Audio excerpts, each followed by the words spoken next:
2000, the world has been hit with more than 1,700 earthquakes with magnitude greater than 5. Many happened around the Ring of Fire, located around the Pacific Ocean. In North America, the biggest threat is the San Andreas fault line, which can create an earthquake of a magnitude higher than any other, earning it the spine-tingling nickname, the Big One. The potential destruction of California is a terrifying prospect that could have unimaginable consequences. But the Big One is just the beginning of what's to come. Bad news! Scientists have predicted an earth-shattering event that will occur in 2030. Like it or not, there's a 70% chance that we'll experience the Big One, and it will be an earthquake with a magnitude of 6.7. The San Andreas fault line will cause the Big One, but what is scary is that we can't predict it. On the other hand, a massive earthquake occurs every 100 years. This means there's always time to prepare for a natural disaster. If we traveled back in time, we'd see a few significant earthquakes like the ones that wiped out San Francisco and Fort Tejon. Buildings made a long time ago are not quake-proof. They will collapse. Even if they survive, you should not enter them. But buildings are not the most dangerous part. You should watch out for electrical lines and gas pipes. Your hill house might be lovely, but it is extremely unsafe. During quakes, the hill can turn into a massive landslide that will destroy everything in its path. Say goodbye to road trips because all the roads will be ruined. You should have some spare water and food since you won't be able to go to the supermarket. This disaster won't be cheap. It will cost the U.S. around $200 billion to recover from the quake. At least the earthquake will not trigger tsunamis. But there's something it can cause more damage than the Big One. The notorious Cascadia subduction zones start in California and ends up all the way in Vancouver, Canada. The San Andreas fault line is nothing compared to this zone. It can wipe the whole coast off the face of the Earth, an example of hyperbole. Subduction zones are tectonic plates forced to be one under the other and constantly pulling apart. One is called the North American Plate and the other is the Juan de Fuca Plate. Zones like these are not to be messed with, since they are terrifying hotspots for earthquake activity and extremely dangerous because they cause massive underwater quakes. But they are underwater, so what can they do to us? Well, they can cause giant tsunamis, flooding cities, and destroying the coastline. Right now, the most active zone is the Ring of Fire. The Cascadia zone might be less active, but it is like a sleeping beast that can wake up and destroy everything in its path, causing a groundbreaking earthquake. The last time all this stress was released was in the year 1700. Unlike the San Andreas quake, this one will cause massive tsunamis and much bigger shocks. Let's hope you'll be camping in an open field at that time, because most buildings and bridges will likely be destroyed. Also, be ready for the aftershocks, as they'll be devastating. Nature won't be spared either. Landslides will change animals' habitats. Even our homes will be changed forever. Luckily, there is a light at the end of the tunnel, and scientists are doing everything they can to ensure our safety. New rules are implemented. Every new building must be able to withstand massive shocks. They're developing modern warning systems, and every new infrastructure must follow strict quake-proof guidelines. The Juan de Fuca and the North American plates are locked together, but they won't stay like that forever. When they unlock, get ready for a massive shake. The closer you are to the epicenter, the more damage you'll experience. But even if you are lucky to be far away, you may still feel the ground shaking for some time. Now, if we compare the Cascadia subduction zone and the San Andreas fault, we'll see how much more dangerous the Cascadia zone is. In 1994, there was an enormous 6.7 magnitude earthquake in the Northridge area, close to the San Andreas fault. Sadly, many people didn't make it, and some were injured. Back then, buildings were not strong and earthquake-proof, and many of them were damaged. The Cascadia subduction zone can potentially cause a magnitude 9 earthquake. A magnitude 6 quake has the power of around 44 million pounds of dynamite, but a magnitude 9 has the power of 44 trillion pounds of dynamite. The strongest ever recorded quake was in Chile. Its magnitude measured 9.5, and it destroyed most everything. So let's say you've survived the quake, but the struggle is far from over. Soon after, a massive tsunami will strike, with waves that might reach up to 100 feet in some areas. That's so unlike the San Andreas earthquake, which can't produce any significant waves. So say goodbye to your beautiful garden, since salt water will destroy trees and plants, changing the environment for a period of time. The only positive thing will be you won't need Halloween decorations, because all those dried out trees will resemble a ghost forest. The combination of waves, quakes, and the sheer size of the area will make this natural disaster much more dangerous than any caused by the San Andreas Fault or the so-called Big One. A quake similar to this happened around 300 years ago. Many more have been recorded in the past 3,500 years, proving that they continually occur every 400 to 600 years.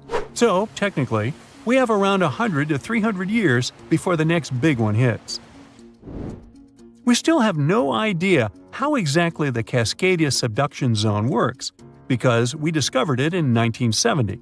This zone is super scary because it can cause big earthquakes. It was found by accident when researchers studied the Ring of Fire. They wanted to know if this area had caused any trouble in the past years, and the proof was under their noses. In Washington, there is a horror forest where nothing has been growing for years. When researchers tested the soil, they found a tremendous amount of salt. They put two and two together and concluded that a massive tsunami had been the reason. Experts still didn't know when the forest was destroyed. But Japan kept records of a gigantic earthquake that had a similar effect. It was the one that happened in the year 1700. There is a 1 in 3 chance that the next one will occur in 2050. You must know how to survive the Canadian earthquakes and make it out unscathed, so listen carefully. Those who live in this area have almost no experience with earthquakes like this one. Surviving the quake is relatively easy, but the tsunami coming afterwards is the real danger. After the shake, find the highest ground and go there. Only bring the essentials, like food and water. Yeah, leave your baseball card collection at home. After the first hit, don't try to go down. Seismologists say that most likely there will be a few more waves, and they have proven this. On the 22nd of May, 1960, seismologist Jerry Eston and his 4 friends went to Hawaii to see an expected tsunami that was to happen around midnight. They set up their gear on Wailuku Bridge with an escape route planned. This bridge had been destroyed in the previous tsunami, but the new one was much taller and better. After midnight, the water was 4 feet above the average level. The second wave hit a half hour after midnight, and the water rose another 9 feet by 1 a.m. The water started going down and dropped by 7 feet, but the horror was far from over. Next, they saw a wave that was around 20 feet tall. This shows us that tsunamis are unpredictable, and we should listen to experts to stay safe. You rub your eyes, trying to make sense of everything. Perfect circular holes in the bottom of the ocean floor off the coast of Big Sur in California. You have no idea how this happened, even though you're a marine biologist who's been practicing it for years. You go through some of the old records and find out that these holes have been around since the 90s.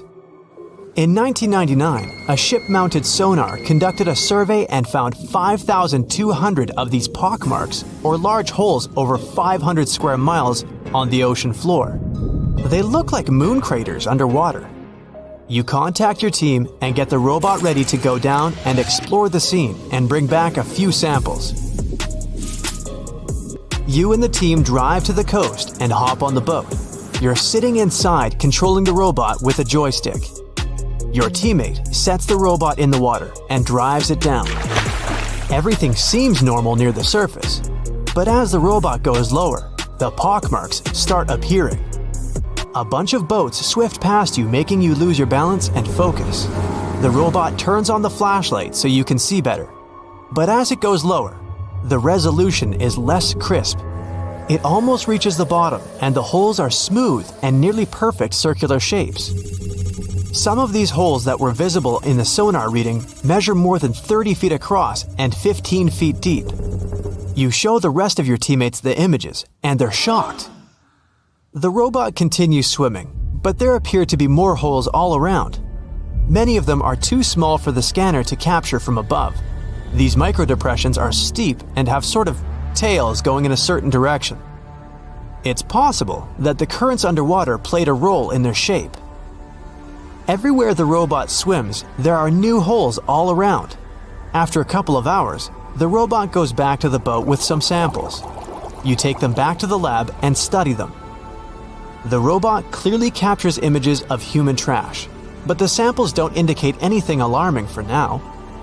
Despite the fact that 1/3 of the pockets are filled with trash, there's still no explanation of how they were formed. It's late at night and the rest of your team heads back home. You're passing out in the lab, still trying to find some answers. You wake up the next day and while cooking breakfast, you get this idea that maybe these holes are gases venting out, which could be harmful to marine life. You quickly get the robot and sail out to the ocean once more.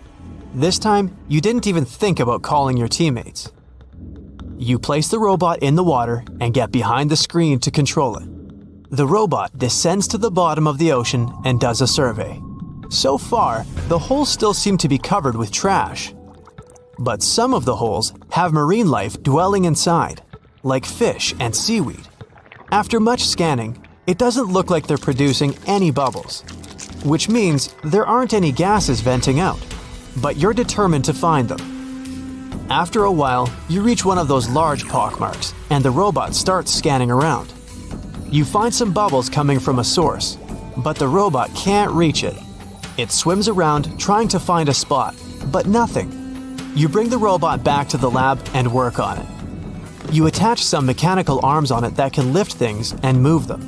You bring the robot back down to the same spot, but the bubbles aren't as frequent as before.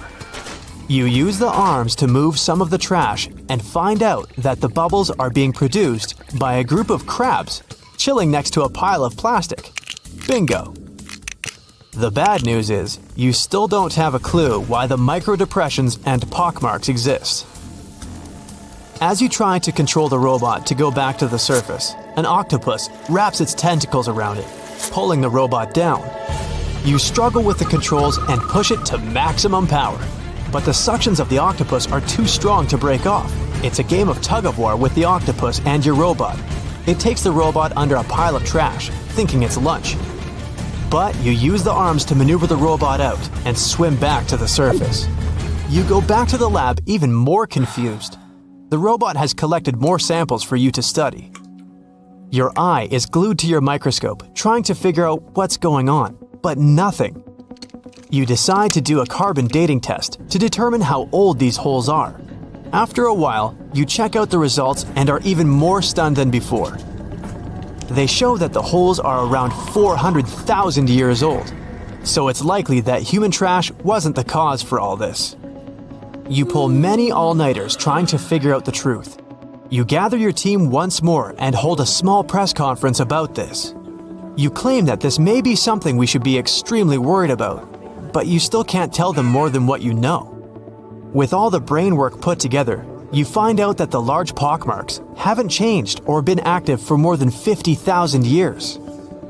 The newer holes were most likely created by human trash settling in the bottom of the ocean floor. The marine life gathered some of this trash like plastics and discarded fishing gear and created homes for themselves. This is why around 4,500 of the holes are newer and have trash in them. But it still doesn't answer why the holes appeared in the first place. You're back to square one. The only way to see what's really going on is to clear up the trash from underwater and study them. The story makes headlines in the local community and catches the attention of a cleanup crew. You organize a trip to the ocean and begin the extraction of all the trash. Many cleanup boats arrive and everyone drops down a net to collect the trash. You send down the robot once more to make sure the nets are hitting the right spot. As most of the trash is being collected, many marine life animals scramble and try to find a way to escape. Everyone makes sure not to hurt them. After a couple of weeks, all the holes are cleared up from the trash. You do another sonar scan from the surface and can see the holes clearer than before. But you still don't have an answer for this.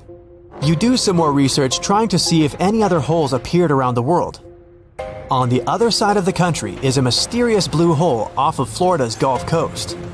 You catch the nearest flight to Florida and make an appointment with the scientist in charge of the expedition. Blue holes are underwater sinkholes that open below the seabed. Just like on the surface, the underwater world also has sinkholes. This one is called the Green Banana and is 150 feet below, and the hole is 435 feet deep. You dive with some special gear with the rest of the team to a barren ocean floor, and the hole is right there in front of you, looking like an oasis in the desert. You and the rest of the scientists are surprised by the diverse marine life dwelling within. Some sea turtles swim past you, and even sharks. These ones don't harm humans. Halfway through, you reach a narrow path, which makes it difficult for humans to pass through. But everyone is careful. There are corals, sponges, mollusks around the corner. You collect some samples and go back to the lab. Blue holes in general are richer in nutrients than barren lands and host plenty of unique marine life. They're quite common and don't pose any sort of threat to anyone. After making the connections, you don't think the holes off the coast of California have anything to do with blue holes. The mystery goes on. An earthquake in Indonesia began in 1829 and lasted a mighty 32 years. It reached its climax in 1861 and hit a magnitude of around 8.5. It was caused by the tectonic plates below the island slowly clashing against each other. Researchers discovered that the quake had been building for some time after analyzing the coral in the area. They found it was being periodically exposed to the open air. That was caused by the gradual earthquake moving the land up and down. Scientists call these decades-long silent earthquakes slow slip events. A single lightning bolt can warm the air to around 54,000 degrees Fahrenheit. The heat makes the air expand quickly, creating a shock wave or boom, which we know to be thunder. There are close to 3 trillion trees on Earth. That translates to roughly around 422 trees for every person. Before humans, the number was nearer to 6 trillion. Almost 70% of the Earth's surface is covered by water, which on average is around 2.5 miles deep.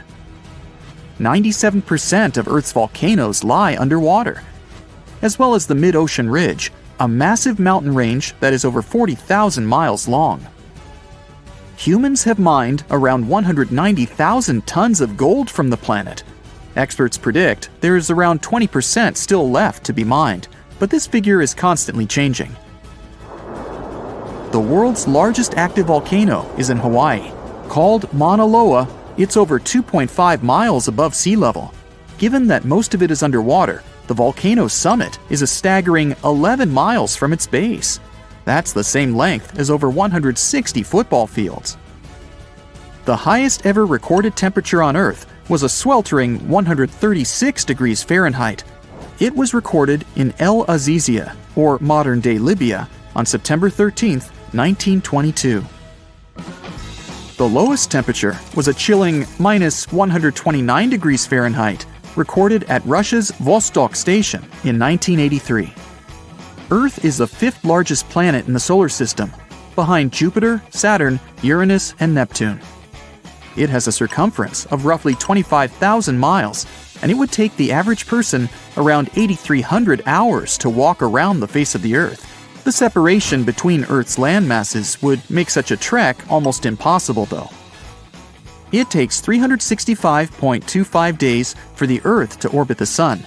Because our calendar years only have 365 days, we add an extra leap day every 4 years to make up for the difference.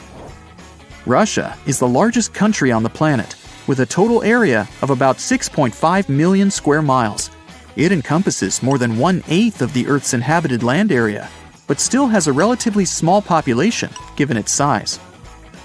Earth is the only planet with one moon. Mercury and Venus have no moons, while every other planet has 2 or more. Earth is over 4 billion years old. Scientists calculate this by looking at the planet's oldest rocks, as well as meteorites that have crash-landed. They used meteorites as they were formed at the same time as Earth, when the solar system was forming. The ground we walk on is basically recycled. The planet's rock cycle turns igneous rocks to sedimentary ones, then transforms those into metamorphic rocks, and back again. Like Earth, our moon also experiences earthquakes. They're less common and intense than the ones we have, and are caused by tidal stresses. A tidal stress is basically the relationship between the gravitational pull of the moon on the Earth and that of the Earth on the moon. Despite being the 5th largest continent, Antarctica holds 70% of the planet's fresh water and about 90% of its ice.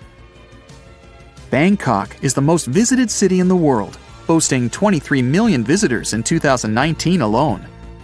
Paris, London, Dubai, and Singapore make up the other cities in the top 5. The lowest layer of Earth's atmosphere is called the troposphere and is the reason we have weather. Sunlight heats the planet's surface, which causes warm air to rise up to the troposphere.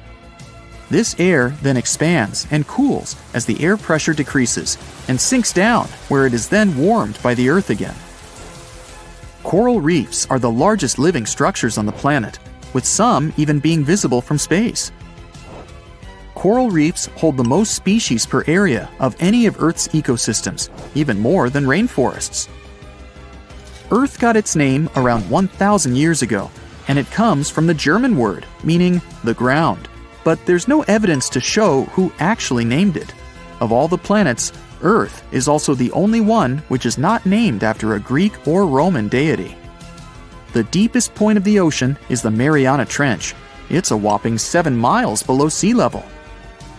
Coastlines cover about 20% of U.S. land, but are home to more than 50% of the U.S. population.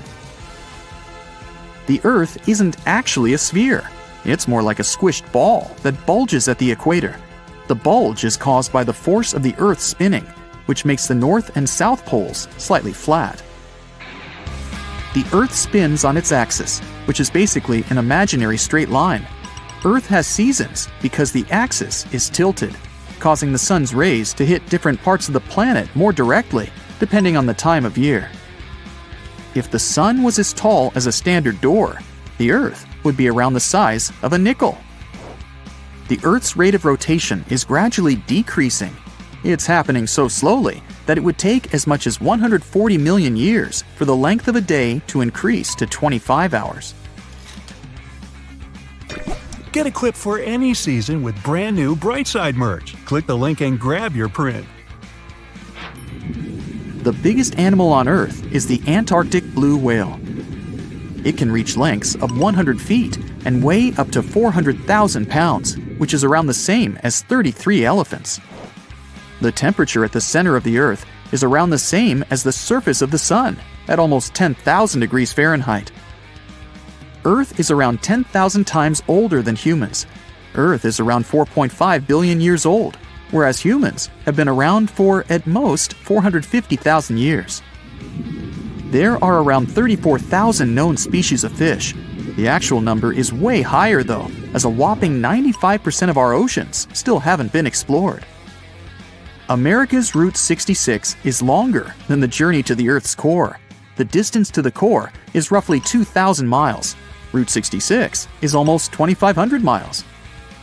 The Earth is made up of 3 main components: the crust, the mantle, and the core, which is divided into the outer core and the inner core. Scientists have estimated that there are around 8.7 million species on the planet. Out of this, between 1 to 2 million of these species are animals. But roughly 86% of land species and 91% of fish have yet to be discovered by humans. Ancient astronomers used to think that the Earth was the center of the universe. For 2,000 years, they believed the Earth to be static, while other bodies traveled in orbit around us. In 1543, Copernicus published his sun-centered model of the solar system. Earth is the densest planet in the solar system. The density varies across its different crusts, but the planet's average density is just over 3 ounces per cubic inch. Mount Everest is the highest point on the planet. Its peak is the highest altitude above sea level at around 5.5 miles. Each year, 1 septillion crystals of snow fall on Earth. That's a trillion snowflakes. Snow covers about 31% of Earth's land area each year. Of Earth's water, only around 3% is fresh water. The other 97% is salted. Of that 3%, about 2% is frozen in ice and glaciers. So, less than 1% of the planet's fresh water is actually in lakes, rivers, and underground. The world's largest inland body of water, or lake to us normal people, is the Caspian Sea. It has an area of 140,000 miles squared. The world's deepest lake is Lake Baikal in Russia and is 5,300 feet deep. Earth's atmosphere is roughly 78% nitrogen and 21% oxygen, with small amounts of water vapor, carbon dioxide, and other gases. No other planet is believed to have this much oxygen, which explains why Earth is the only planet where life has been discovered, so far. Apart from the Moon, there are 2 asteroids in co-orbital orbits with Earth, sometimes called Earth's second moon. 3753 Cruithne is an asteroid that looks like it's following the Earth in orbit, but it's actually following its own path around the Sun. 2002 AA29 is another asteroid which makes a horseshoe orbit around the Earth that draws it close to the planet every 95 years.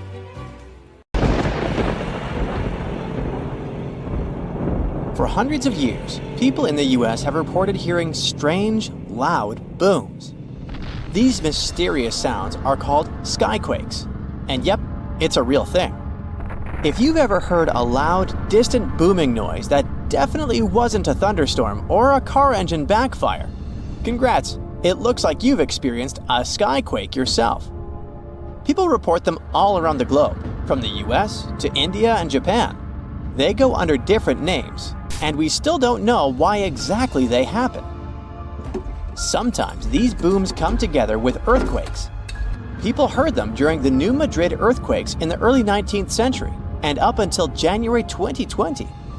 Those who've experienced them describe skyquakes as a rushing or rolling noise. Famous American writer James Fenimore Cooper described it more poetically as the lake speaking to the surrounding hills, which send back the echoes of its voice in accurate reply. Sometimes these mysterious booms happen in cold weather instead of during earthquakes. One of the skyquake hotspots is near Lake Seneca in New York. They call them the Seneca Guns.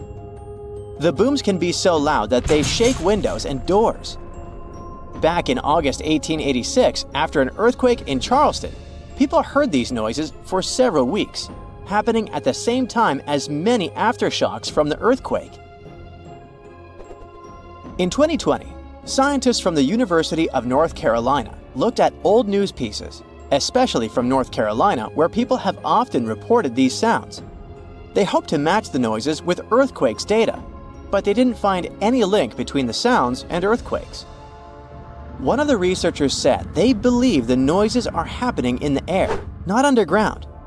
The team looked at infrasounds, which are low-frequency noises that humans can't hear. They found signals lasting 1 to 10 seconds that matched the times when people reported hearing the booms, but nothing is certain here. Some people think that solar flares, underwater tsunamis, or caves collapsing under the sea cause skyquakes. Others believe the sounds come from planes making loud sonic booms. But that doesn't explain old records of skyquakes from the past before planes were even invented. Some scientists think a type of meteor called a bolide causes these booms. These meteors blow up when they hit Earth's atmosphere. If this happened above thick clouds, the sound would get louder and travel far, but we wouldn't find anything on the ground. Another idea is that gas might be escaping from the bottom of deep lakes, like Lake Seneca. If you think skyquakes are bizarre, let me introduce you to fog bows. They also go under the name of white rainbows, ghost rainbows, or cloud bows. They form in a similar way to regular colorful rainbows, but are much wider. Rainbows happen when there are big raindrops in the sky, and you can always spot them on the opposite side of where the sun is shining. Fog bows are made by tiny droplets in fog, or clouds, instead of big raindrops, and they also appear opposite the sun. If you want to see a fog bow, You need to look for it in a thin fog when the sun is bright. You might catch one when the sun starts to shine through the fog, or if you're near the ocean where fog often forms. Because the water droplets in fog are so tiny, fog bows don't have bright colors like rainbows. They might even look all white, or just have faint colors.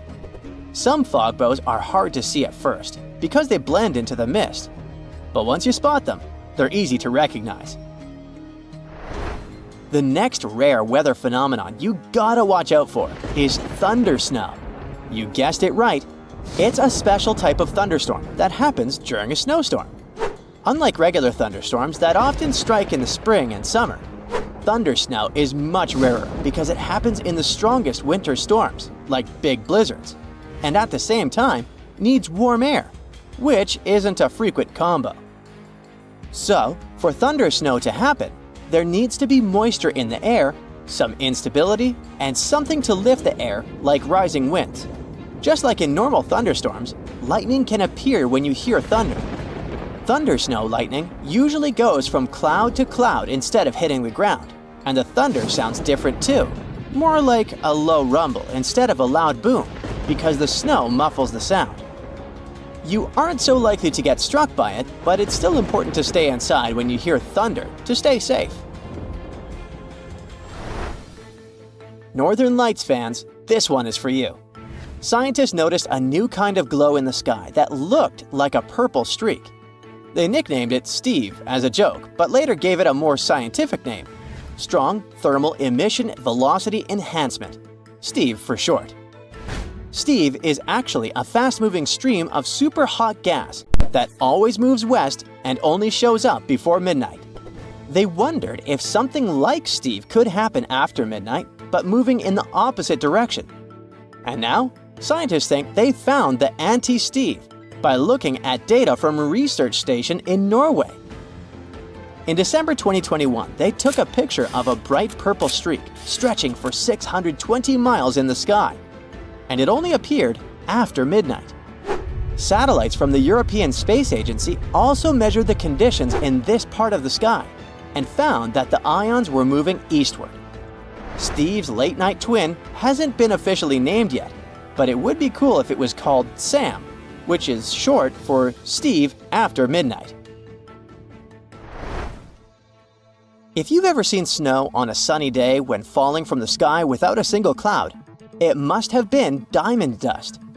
It's a special kind of weather with millions of tiny ice crystals forming close to the ground. These ice crystals float slowly in the air, kind of like how dust floats in your house. When sunlight hits these crystals, they sparkle like diamonds.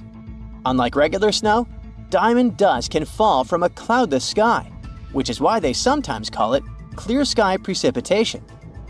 It happens because of temperature inversion. Normally, it gets colder as you go higher up from the ground.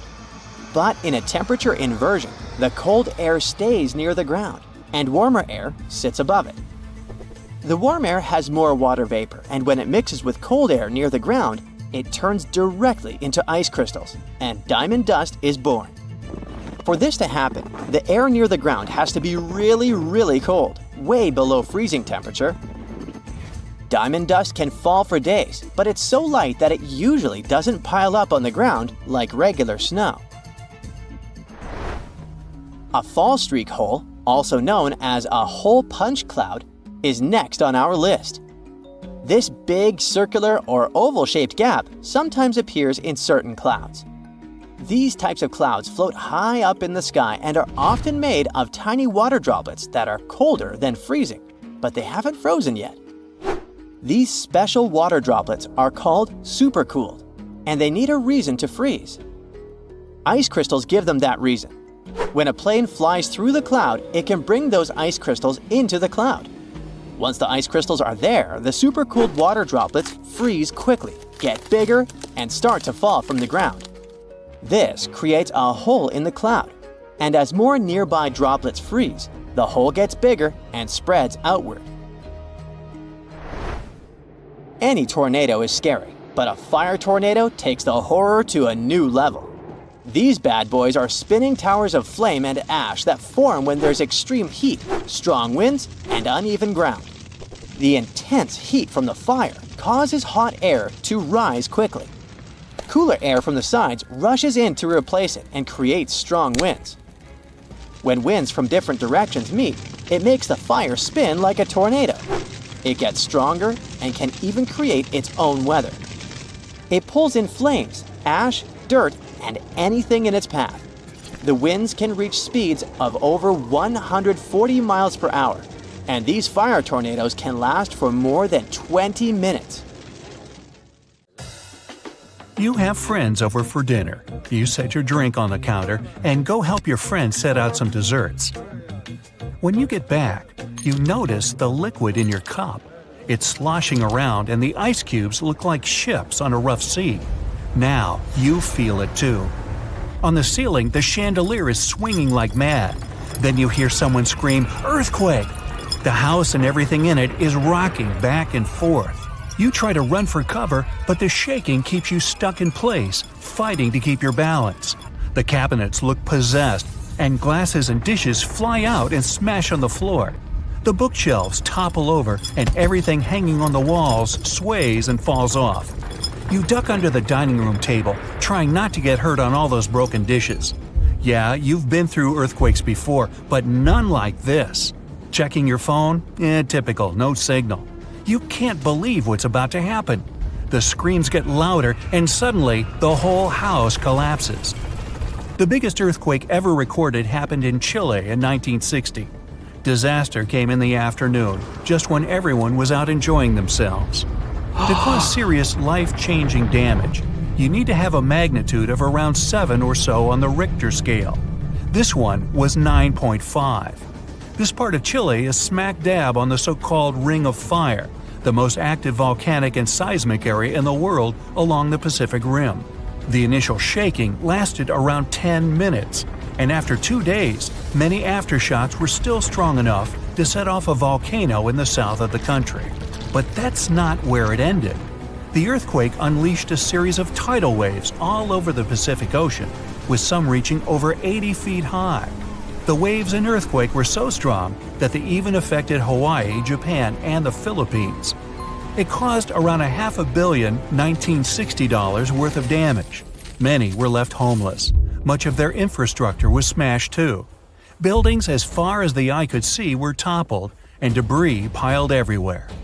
Scientists estimate that this earthquake was so powerful, it shifted the Earth's axis, making our days 1.26 microseconds shorter. That might not seem like a lot, but think about it. Just one natural disaster was strong enough to make time move. Many of the coastal cities were flattened and floods were widespread. The economy spiraled downward. According to studies, if this earthquake happened today, it caused more than $20 billion in damages. So what would happen if an earthquake twice that size hit without warning? For starters, you'd likely feel the effects even further away. Tidal waves wouldn't just hit the coasts of Japan and the Philippines. They would move even further to China, Korea, Vietnam, and even Australia. And those waves would be significantly higher than 80 feet, perhaps double that. That's like 8 giraffes piled on top of each other, surfing your way. If you lived by the coast, you'd notice the waves. If you saw the water recede way back so you could practically see where all the fish call home, you'd know it was time to run. Chances are that a tsunami's heading your way. Say it really happens. You're caught under the wreckage, not knowing what's going on. You manage to free yourself and escape to the fresh air. And you're not alone, because all the houses in the neighborhood have turned into piles of bricks and rubble. The bridges have also collapsed, leaving people stranded on either side. You look around, dust yourself off, and rush to find help. Fire trucks and ambulances drive between the broken-down cars and rubble. You try to make it to your car, but the aftershocks are still hitting, and you're getting tossed to the sidewalk. With all the cell towers down, you can't call anyone on your phone. Your knees are shaking, but you manage to power through. Once you reach your car, you see it crushed under a boulder, like a giant soda can. You continue on foot and eventually reach downtown. It looks as if some giant got angry and knocked all the buildings down. You push forward and try to see if you can find some help. Without warning, your phone vibrates. You check it and see 1,000 notifications about a 20-magnitude earthquake. You're still shaking, but that's all you. The ground is still for now. Uh-oh. You hear something in the distance, racing towards you. To your right, you see tidal waves as tall as buildings charging at you. Still in shock, not knowing what to do, you now come to your senses and run. You don't even know which way to go. There's a tsunami right behind you, and in front of you are broken down buildings with rocks and concrete still falling everywhere. Wait, there's a building that's somehow still standing. You need to get on top of that thing. You reach the elevator, but it's jammed. Not surprising. You bolt up the stairs as fast as you can, tripping on broken glass and plaster, but always managing to get back up. You look out a window and see the water. It's so close. You're nearly at the top. A few more flights and… whoosh. The water forces its way into the building and drags you down at least 2 floors. You can barely see anything. Still, you know you must swim up. But the water keeps forcing you downwards.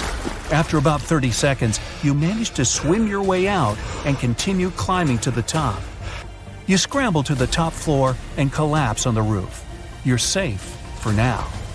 The tidal wave is still going strong, plowing its way through the ravaged city center. Your phone is now waterlogged and useless. You have a perfect 360-degree view of your town covered in water and debris. The ground starts to shake again. Maybe you'll just sit around until this is all over, waiting for the rescue helicopter.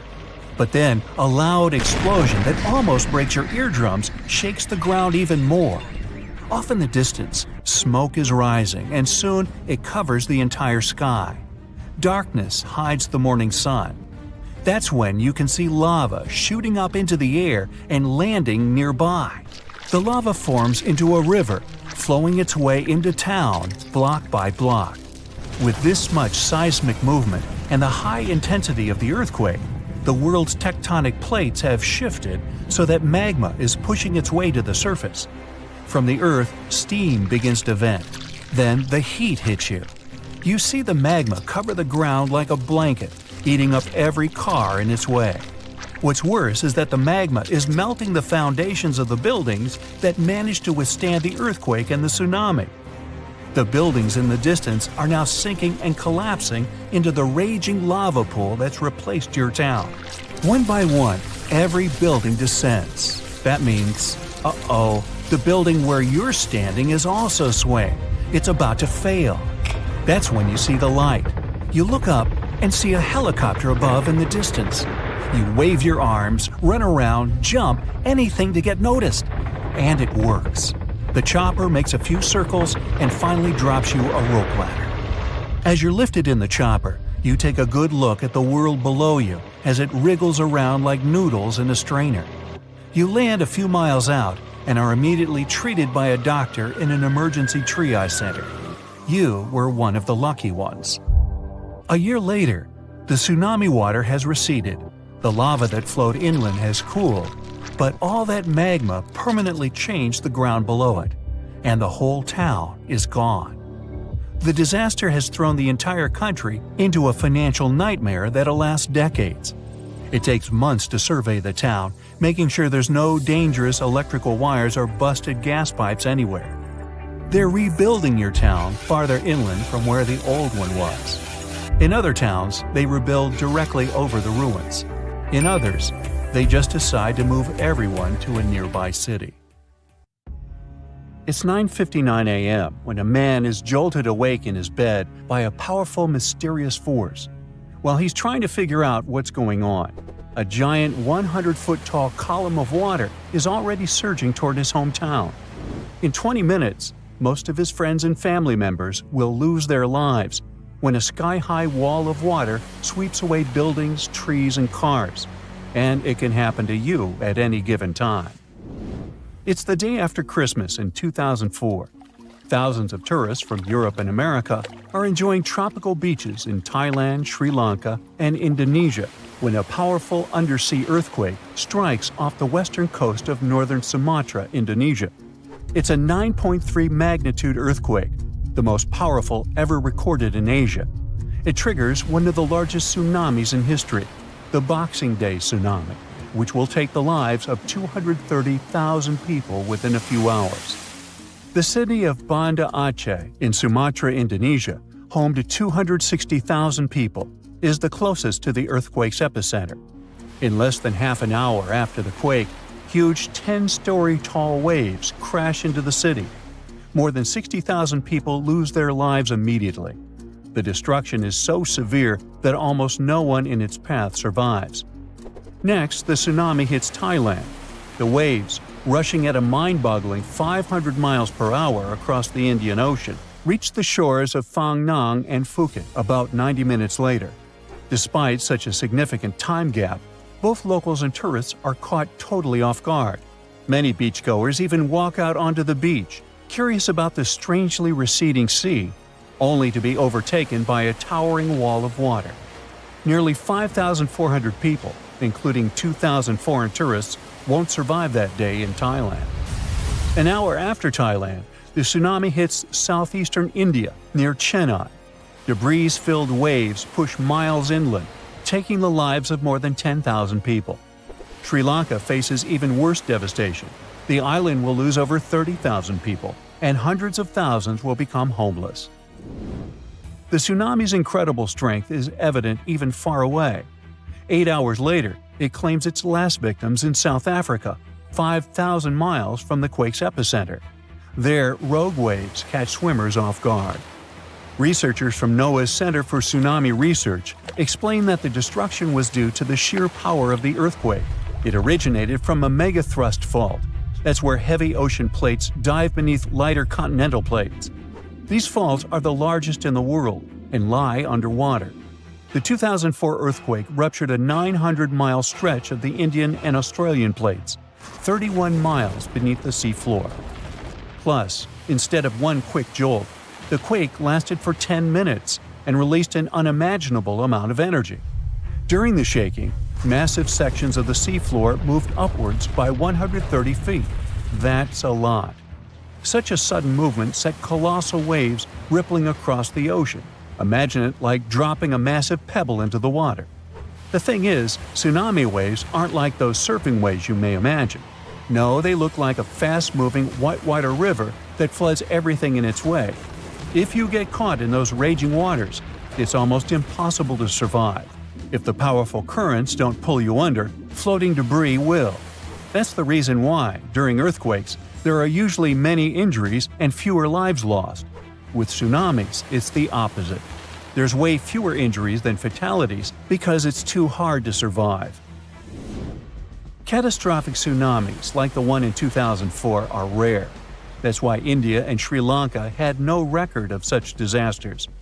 This lack of experience, combined with the absence of warning systems, made the consequences of the disaster even more tragic.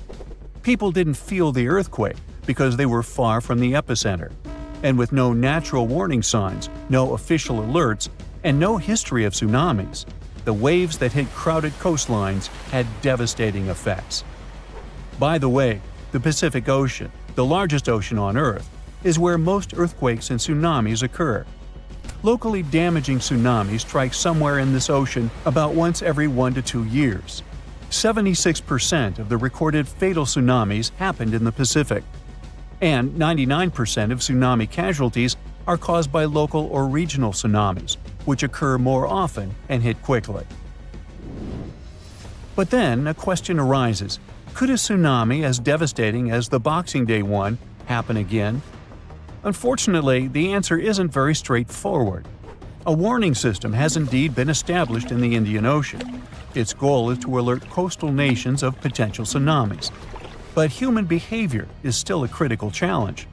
This became clear during a real-life test in 2012. That's when many residents of Banda Aceh, Indonesia, simply ignored evacuation towers after a tsunami warning.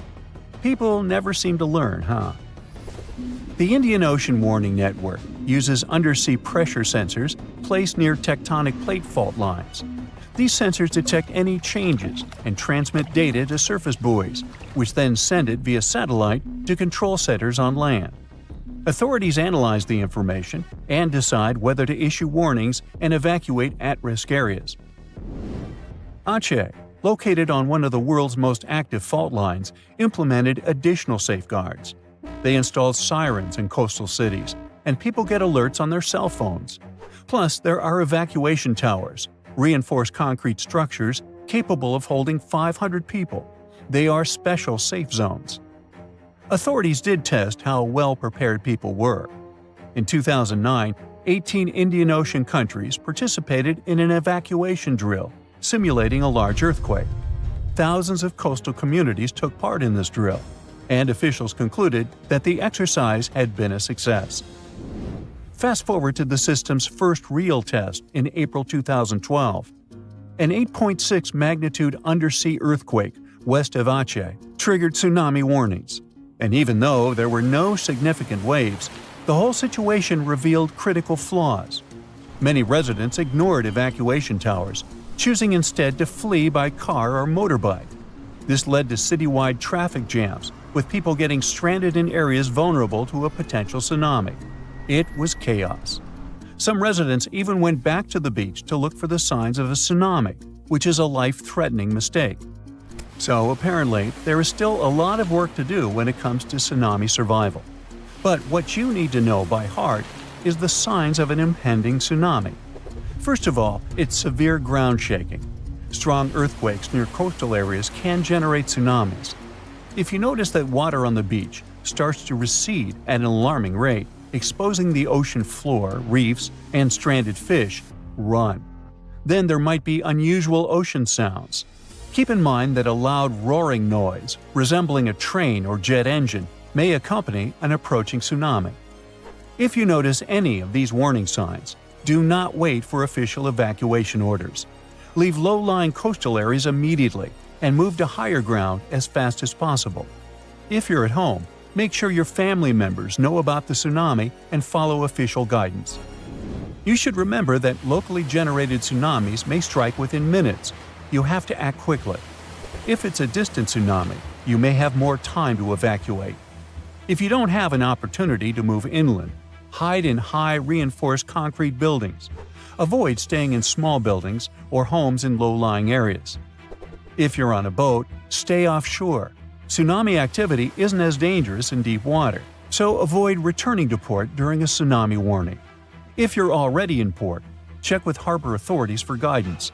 If it's possible to move to deep water, do it in an orderly manner. It may be safer for small boat owners to leave their vessel and move to higher ground. And always, prioritize moving to higher ground over saving your belongings. If you live in a coastal area, you can take some measures to protect your property in advance. Since most tsunami waves are under 10 feet, you may consider elevating your house. It can reduce damage. You can also consult an engineer to assess and reinforce your home.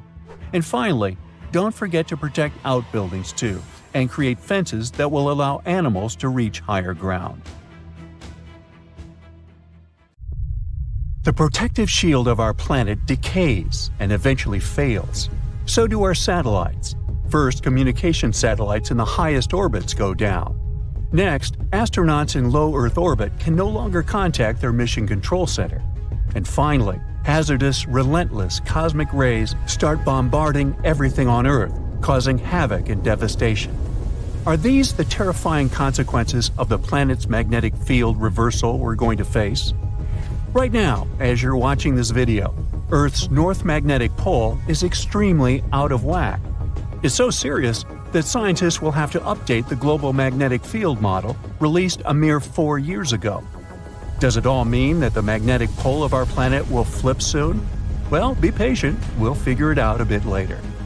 You see, the magnetic pole is moving quite erratically from the Canadian Arctic towards Siberia, and these movements are very unpredictable. But it's normal for the pole to be moving.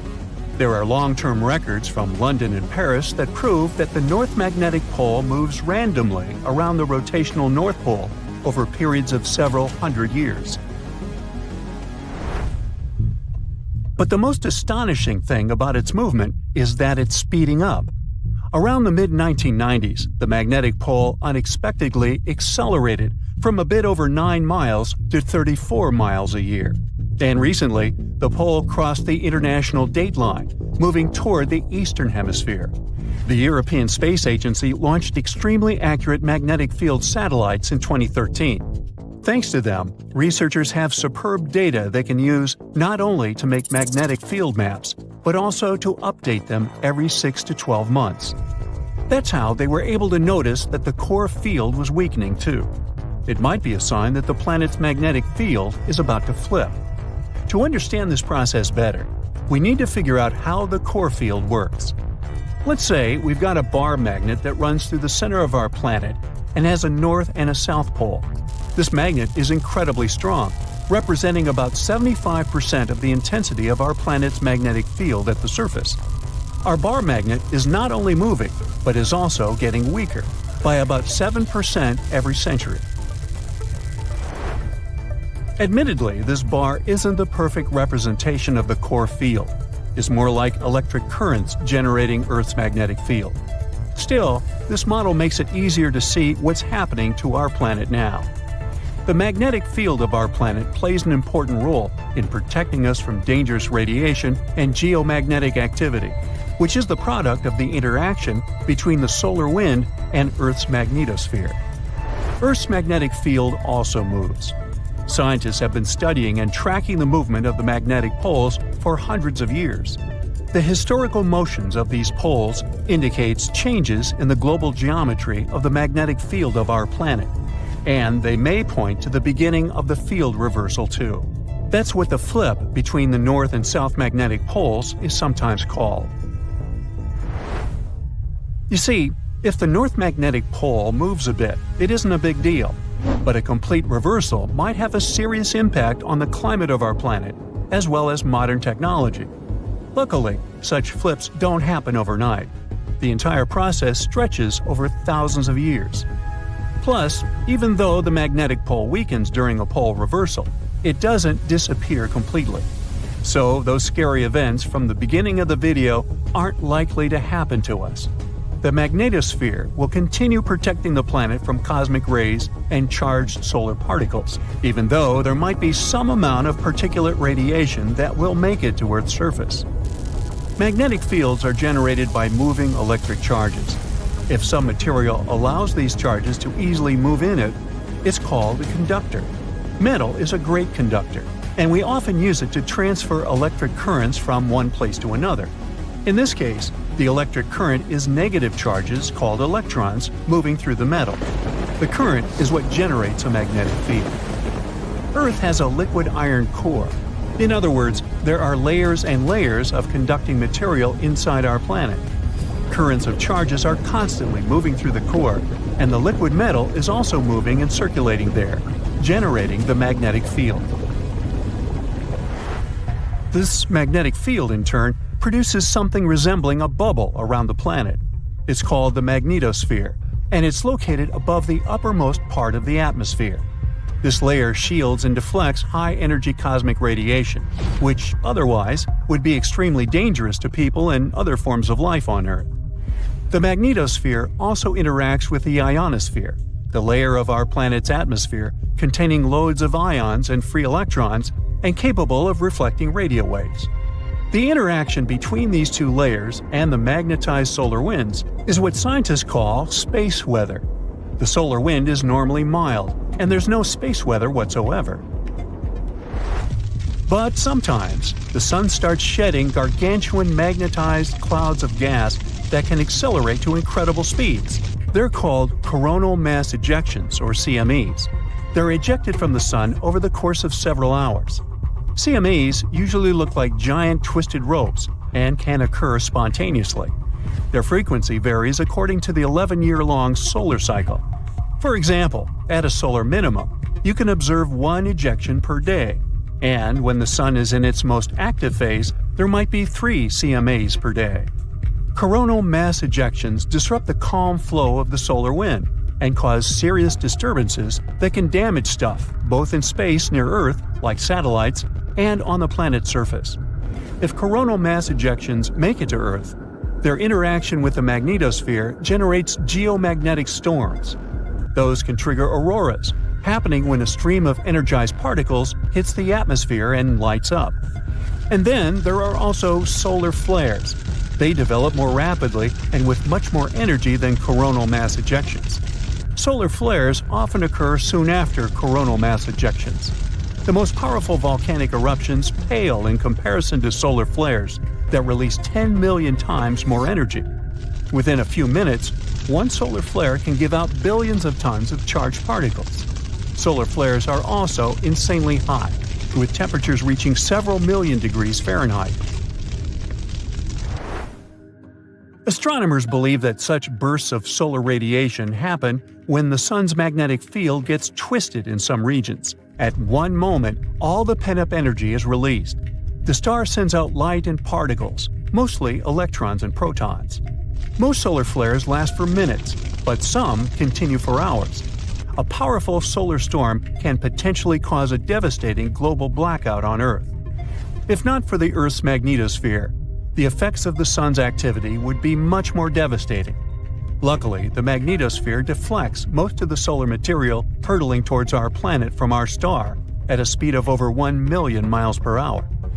But even so, during space weather events, there's a lot of hazardous radiation near Earth. It can potentially harm astronauts and spacecraft. Plus, space weather can damage large conducting systems, for example, pipelines and power grids, by overloading currents running inside them. Scientists regularly map and track the overall orientation and shape of our planet's magnetic field. To do it, they use local measurements of the field's orientation and magnitude. That's why they've been able to conclude that the location of the North Magnetic Pole has moved by almost 600 miles since the first measurements were taken in 1831. The magnetic field of our planet reverses on a timescale varying between 100,000 to 1 million years. One can tell how often it happens by looking at volcanic rocks at the bottom of the ocean. They capture the orientation and strength of Earth's magnetic field at the time of their creation. So, dating those rocks gives us a good picture of how our planet's magnetic field has evolved over time. From a geological point of view, field reversals happen quite fast, but they are extremely slow from a human perspective.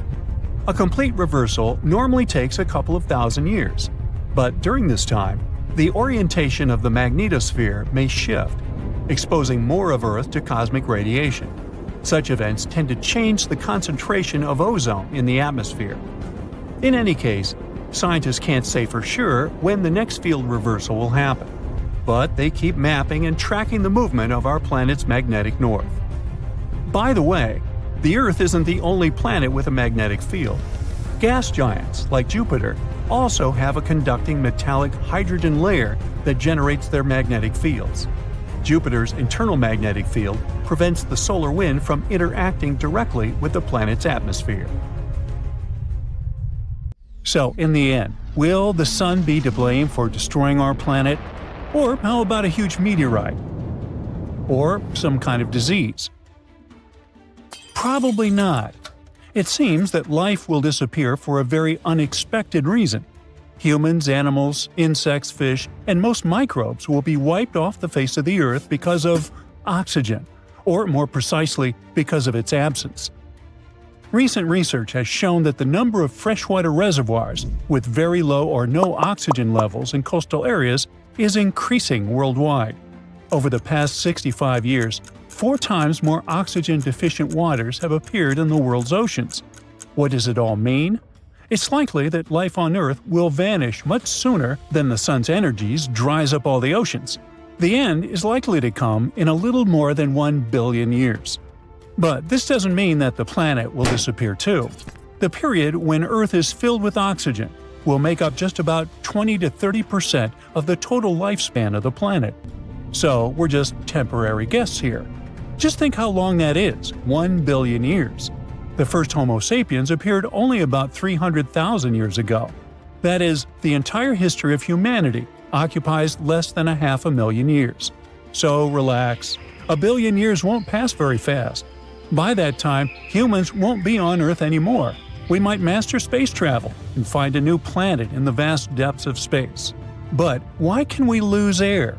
As the sun heats up, the planet gets warmer and warmer, and this heat breaks down carbon dioxide, the gas which is necessary for all plants to photosynthesize. Without carbon dioxide, they can't produce oxygen. With a drop in carbon dioxide levels, the methane content will increase, and this gas is quite harmful to us. Now, this all sounds logical, but this is a secondary reason for the lack of oxygen. The real problem is something else entirely. As the sun becomes brighter, it will begin to heat rocks on Earth, such as granite and basalt. These rocks will start to break down faster. When they collapse, they take carbon dioxide from the air, which warms our planet. If there's less carbon dioxide in the air, Earth should become colder. But there's a problem. The sun will shine more, and its heat will outweigh this cooling effect. So even if rocks take away carbon dioxide, the sun will blaze so much that Earth will still become extremely hot. Next, when the sun shines more intensely, it, along with other natural factors, contributes to the breakdown of granite and basalt. These rocks mix with carbon dioxide and water to make carbonates, which go deep into the Earth. This takes carbon dioxide out of the air, which means plants can't make as much oxygen because they need carbon dioxide to do that. Besides, volcanoes release gases, which also reduce the amount of oxygen in the air. So the sun, by destroying rocks, affects what happens inside Earth and controls how much oxygen there will be in the air. In about 1 billion years, the sun will become so bright that no rocks will be able to save Earth from its heat, and the escaping gases will halt photosynthesis and oxygen production. And then, our planet will return to the state it was in about 2.4 billion years ago, to the time when the Great Oxidation Event began.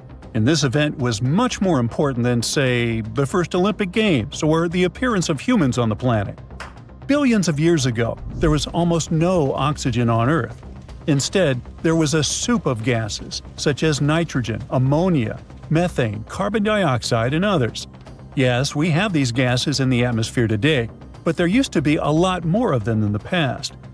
It was difficult for any form of life to originate in such conditions. But after some struggle, it succeeded.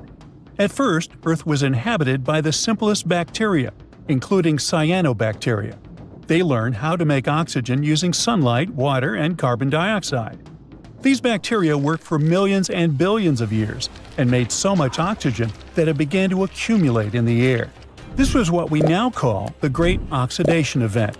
It was like a great celebration of life, because with oxygen, new living beings could appear.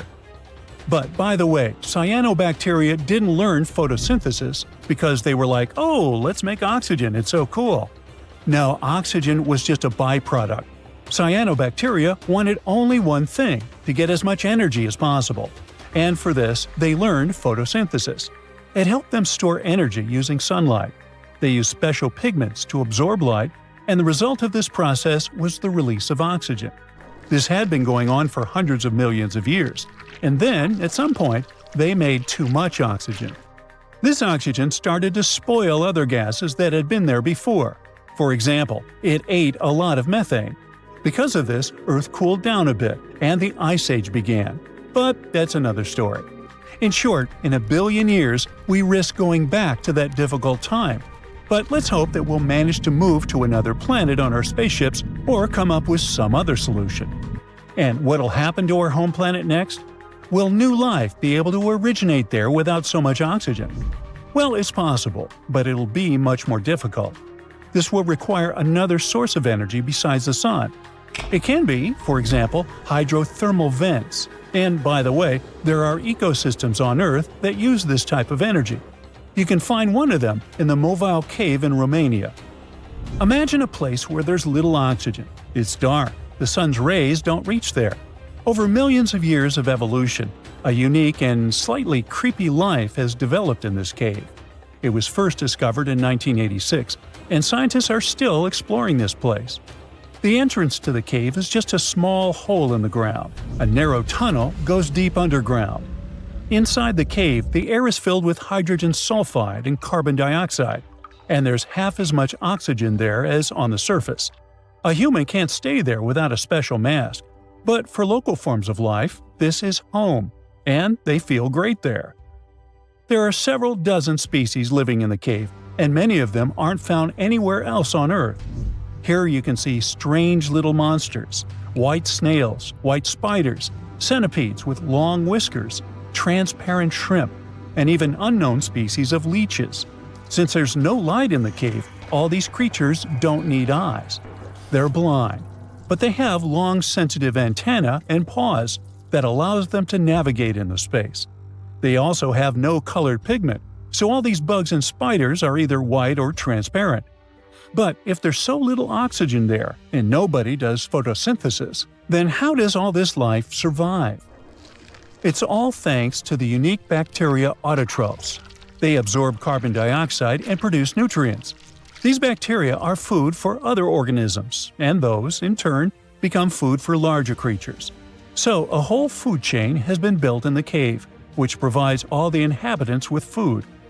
Evolution has created a unique ecosystem that exists separately from the rest of the world.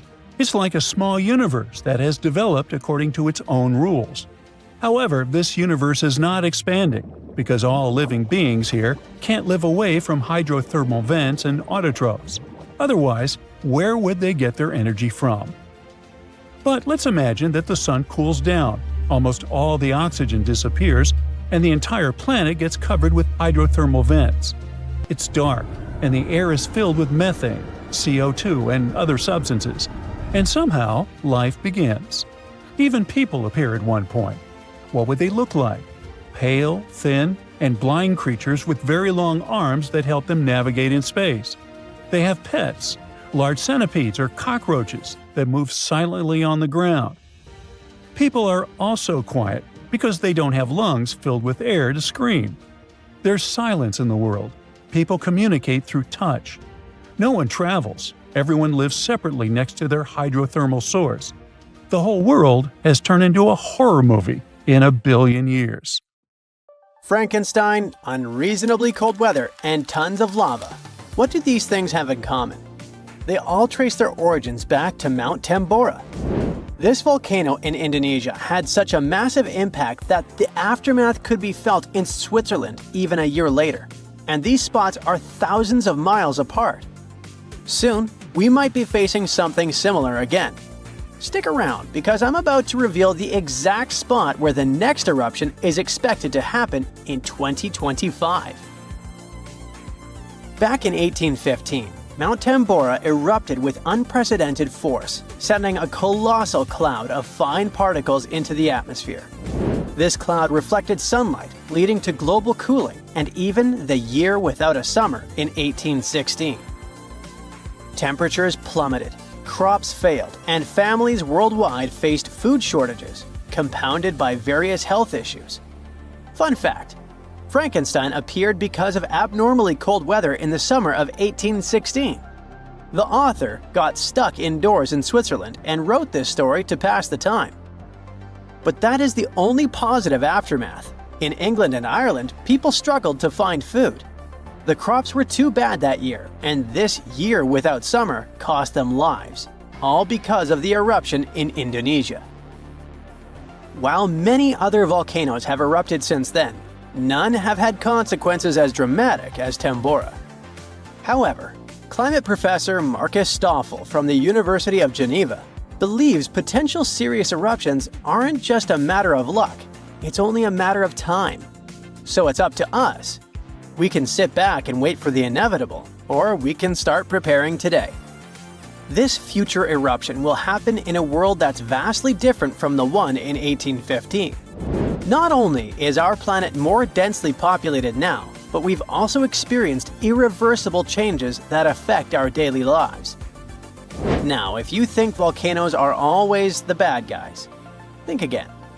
They've actually played a crucial role in shaping our planet. They help with land formation, atmospheric development, and climate modulation.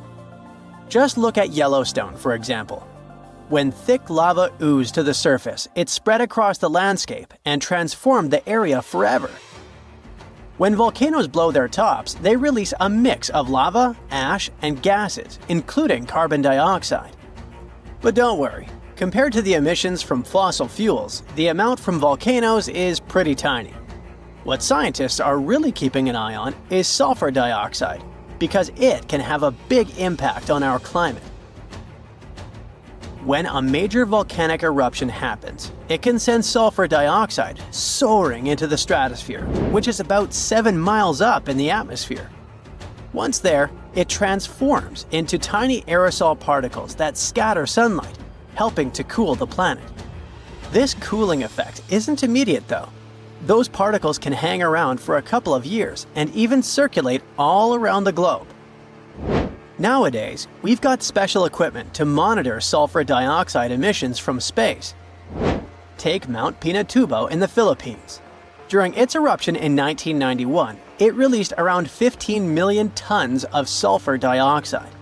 Now, while that's a lot, it wasn't quite as massive as the eruption of Tambora. Still, Pinatubo managed to lower global temperatures by about 0.5 degrees Celsius for several years. Tambora, on the other hand, dropped average global temperatures by about 1 degree Fahrenheit. I know what you might be thinking. That's not much, but trust me, it makes a difference. If the planet warms up by just 1 degree Fahrenheit, it could really mess with sea levels. Experts think we might see a rise of up to 8 inches by the end of this century. This could wipe out a lot of farmland and coastal habitats, which would be a huge blow to many communities. So maybe a volcano eruption that can cool off the planet is like a natural mechanism helping us out? Not exactly. While it does cool the planet off, don't get tricked into thinking it's the kind of coolness our planet needs. Such temperature shifts can severely mess up with the crops, like they did in 1816. There's also evidence that major eruptions can disrupt rainfall patterns, leading to drier conditions in monsoon regions across Africa and Asia. You see, the summer monsoon relies on the temperature difference between land and ocean, which can be altered by volcanic activity. Interestingly, a warmer climate may enhance the cooling effects of volcanic eruptions. Experts explain that the formation and movement of aerosol particles depend on climate conditions.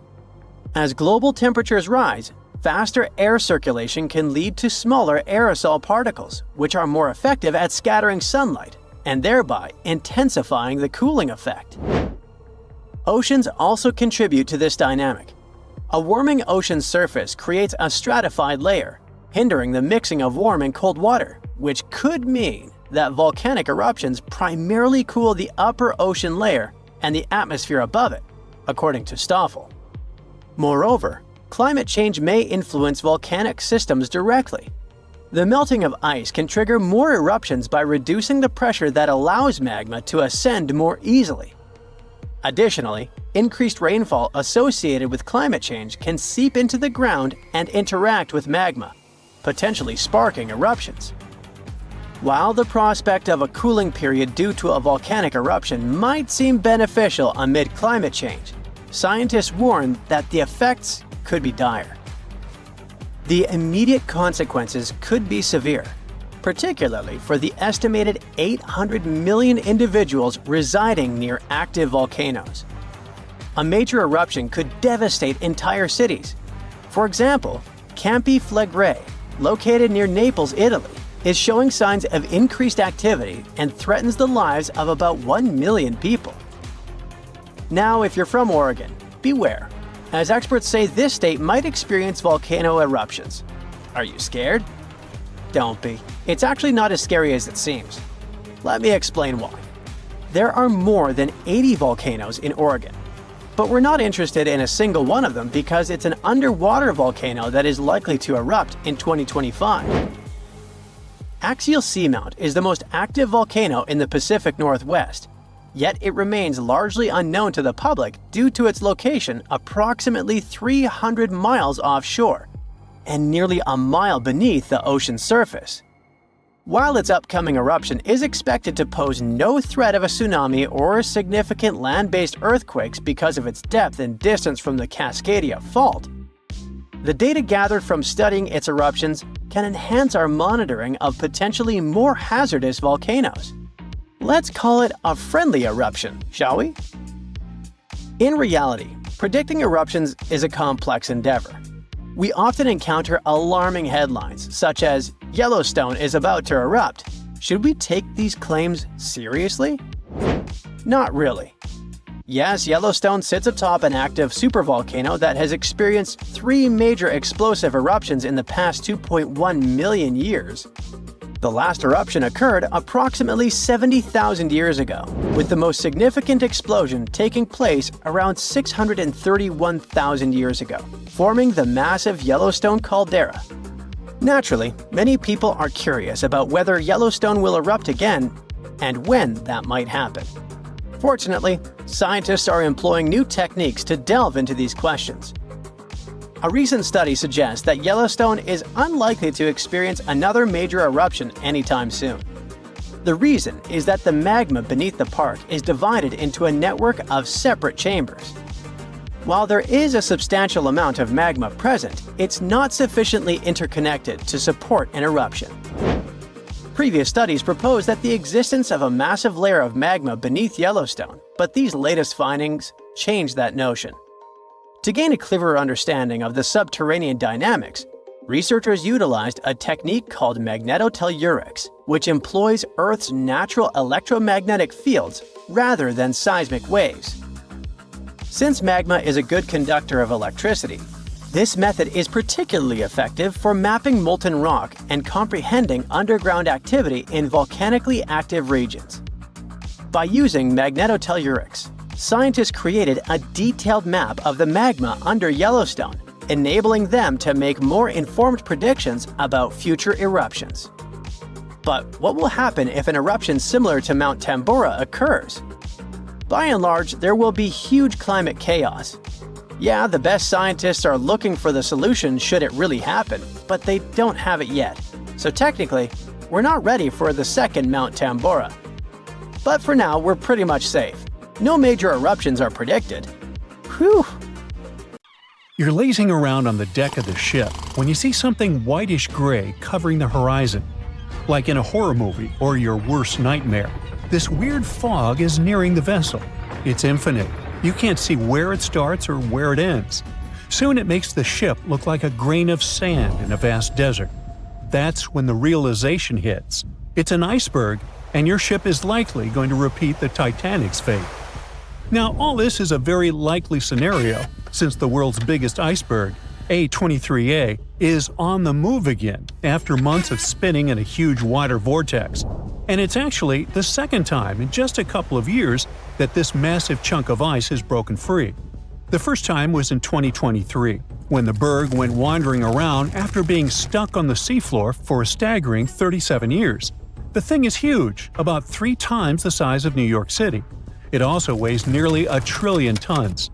The giant chunk of ice first broke off from Antarctica's Filsner ice shelf back in 1986, but instead of floating away, it got grounded on the seafloor just a few miles from where it started.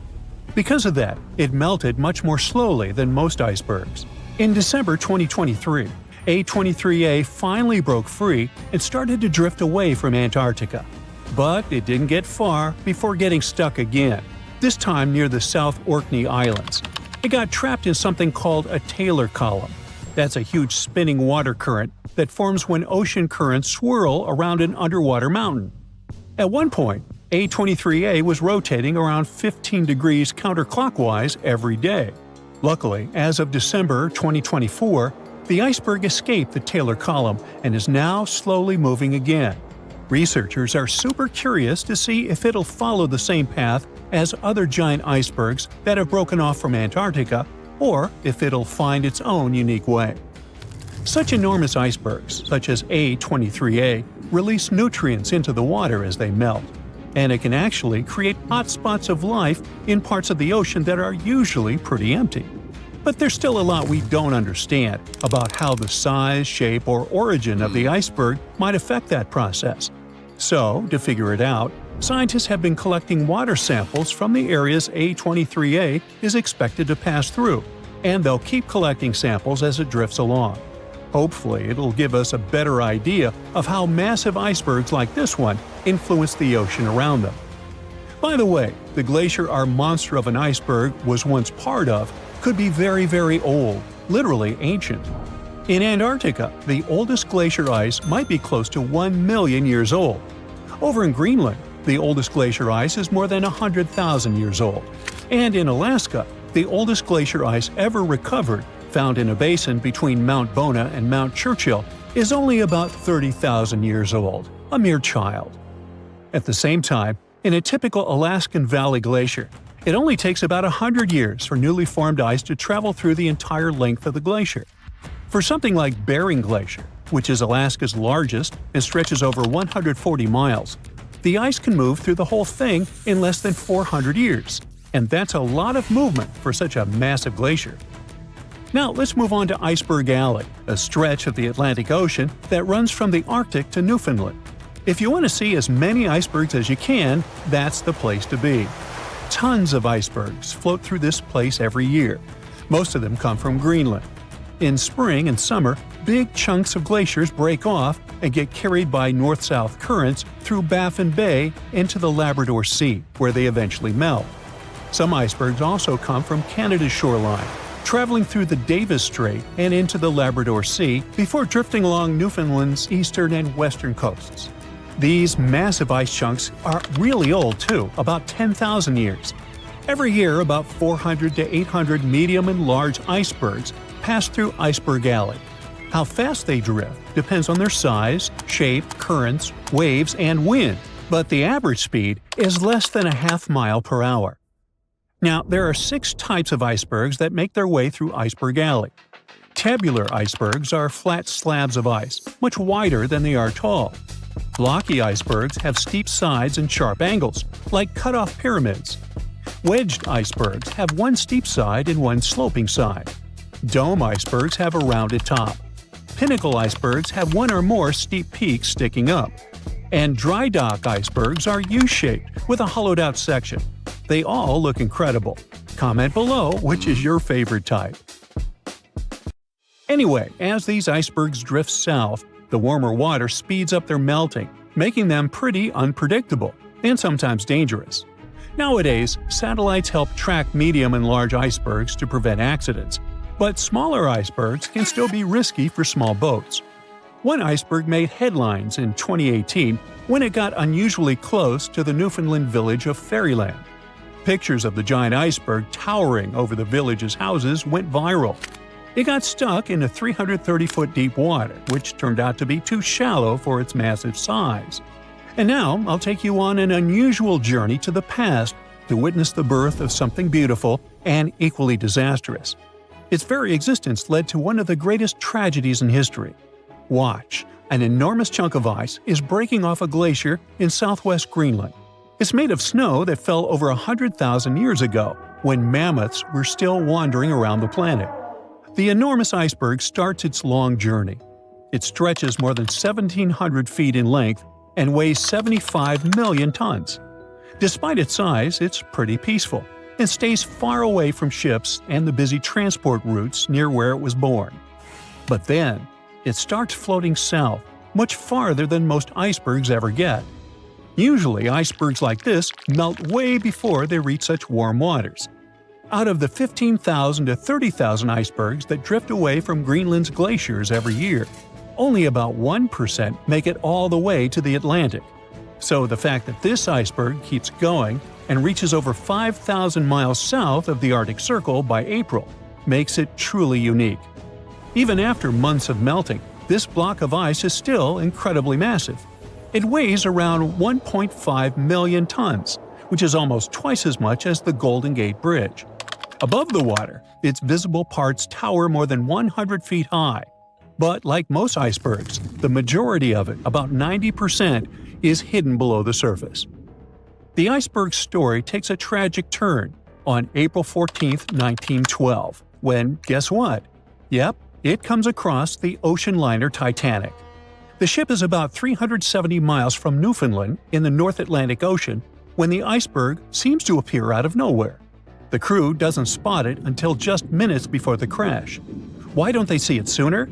That's a good question. Now, most people imagine icebergs as tall, bright, white chunks of ice, maybe even covered with snow. But in reality, icebergs come in all sorts of colors. Some are striped, patterned, or even have candy-like swirls, and they can also be black. There are two ways an iceberg can turn black.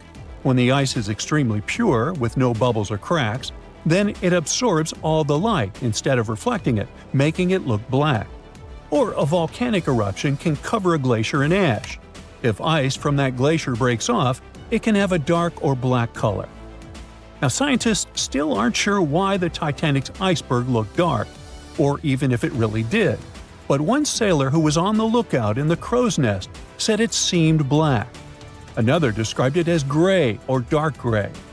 One theory is this iceberg could have been a blackberg, which forms when the top part melts, causing the iceberg to roll over. If the bottom is smooth enough to absorb light, it looks dark. But even if the iceberg wasn't truly black, nighttime could have made it much harder to spot. Icebergs don't reflect much light, especially if they're jagged or vertical. They end up blending into the dark, shimmering ocean. Without radar, icebergs at night are incredibly hard to see, which is probably why the Titanic's crew didn't notice it in time.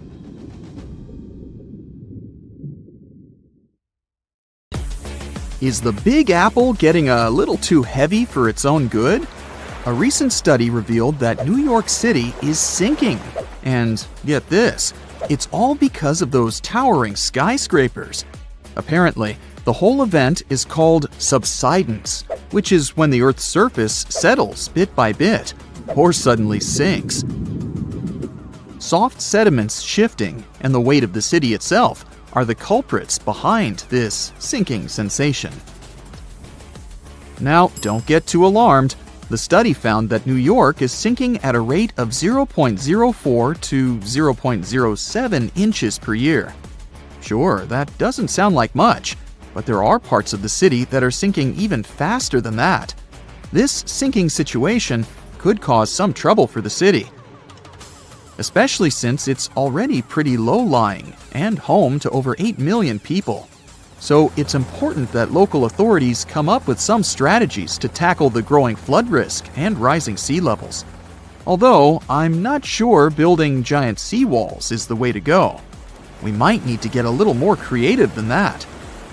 Geologists want to make sure we're all aware that building more high-rises near the coast, rivers, or lakes could contribute to future flood risks. So we really need to think twice before we start constructing skyscrapers left and right.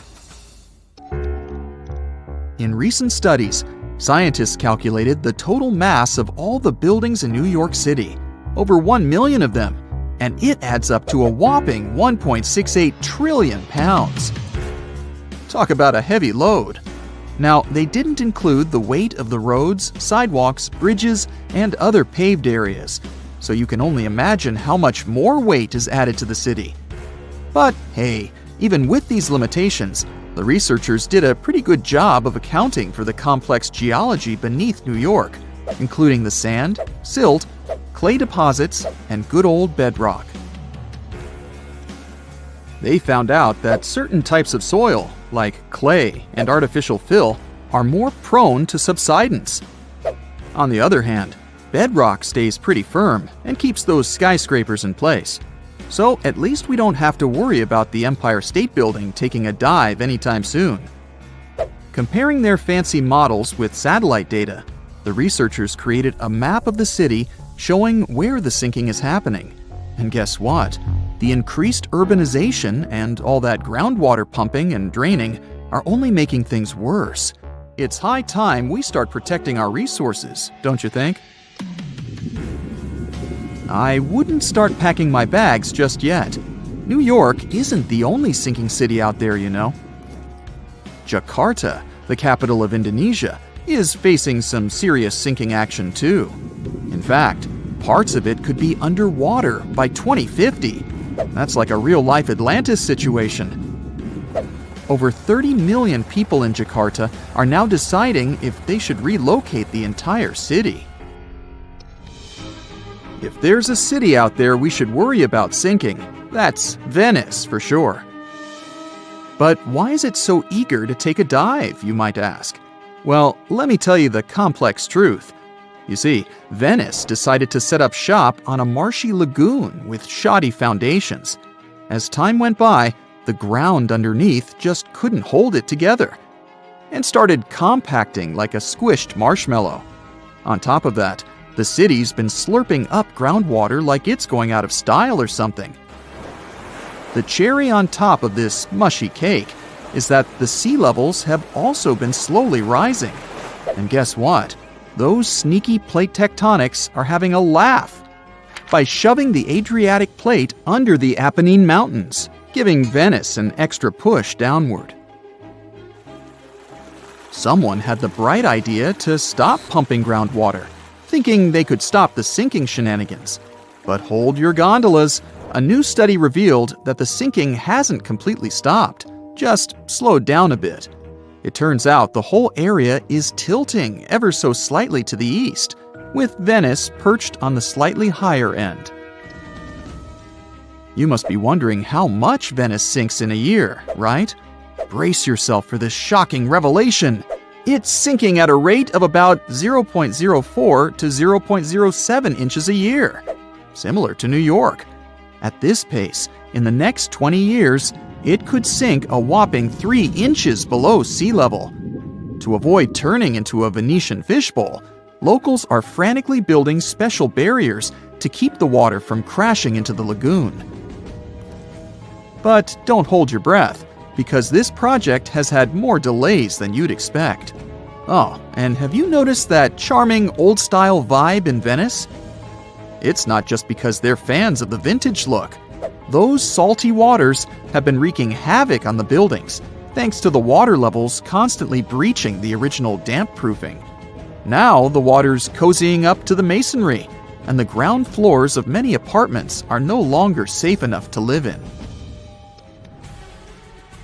Now, when will Venice take a dive into the abyss? It's hard to say for sure. Subsidence and rising sea levels are as slow and unpredictable as a turtle in a marathon. But experts have playfully warned that if things continue as they are, Venice could be doing the backstroke beneath the waves by 2100. Fear not, though. They're doing their best to protect this floating gem of history and culture from becoming a Hollywood disaster flick. So don't cancel that Venice day trip just yet. New Orleans has a peculiar watery situation going on too. You see, this lively place was initially built just a smidge above sea level, and now it's gradually sinking. Back in the day, when an area of the city called the French Quarter was just popping up, folks had to make do with what they had. They scored the best land they could find, but it was only about 10 feet above sea level. And let's not forget, the rest of the city is as flat as a pancake, with the areas around the French Quarter being just a hair lower. Now, even though they knew they were up against some soggy odds, the resourceful New Orleans residents did their best to elevate their houses above the flood-prone land they chose as their home. There's more. The ground beneath New Orleans is as wobbly as a plate of Jell-O.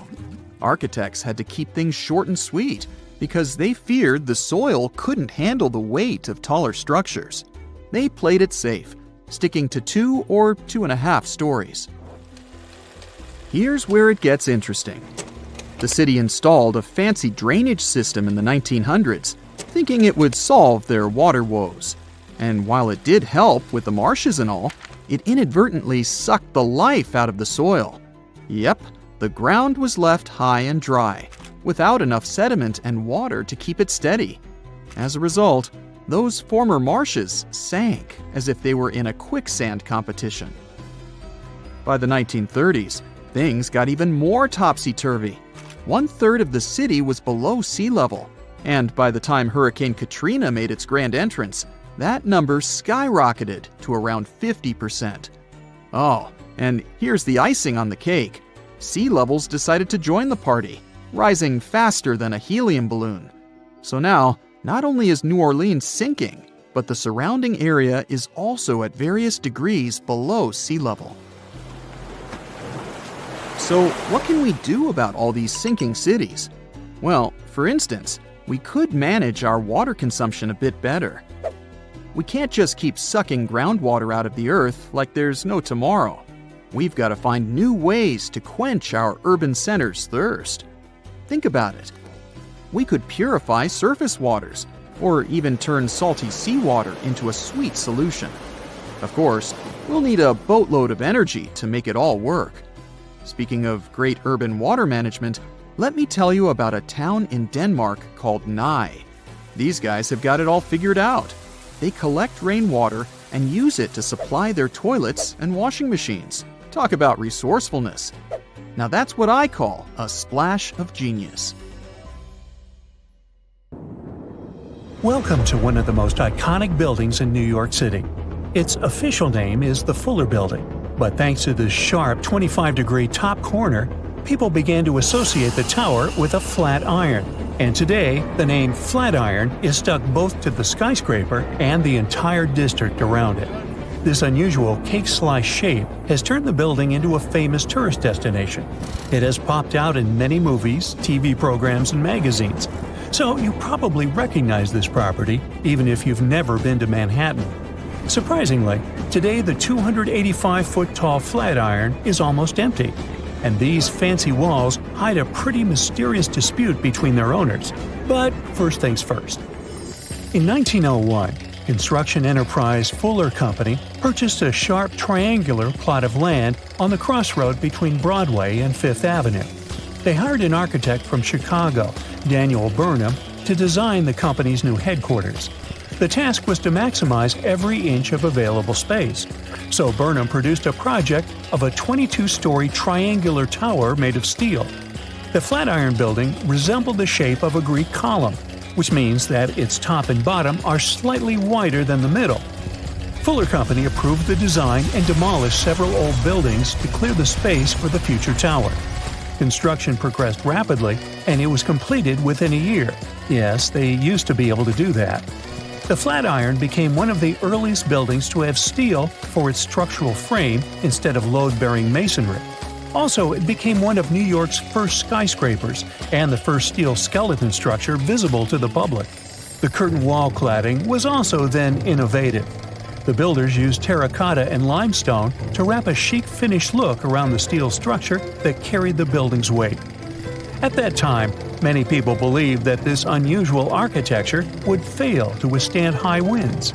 The project's engineers analyzed the tower's aerodynamics and created a steel frame to fight likely problems with the wind. But people still reported experiencing heavy gusts on the street around the building.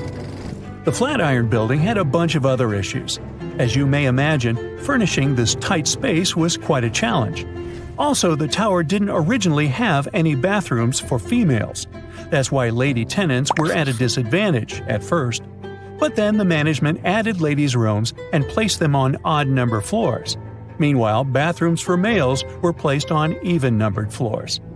Also, the first elevators in the building operated on a water hydraulic system, so it took over 10 minutes to get to the top. Now you can see why that system didn't catch on. It's not surprising that the media expressed skepticism over the new building. Some even called it Burnham's folly. But despite the naysayers over the years, the tower has been home to many companies and retail tenants. Also, the Flatiron attracted crowds of people. Gradually, it became a frequent sight in paintings and postcards, and turned into one of the most popular symbols of New York City itself. In 1929, during the Great Depression, the tower was sold at an auction for only $100,000. And in 1966, it got the status of an official city landmark.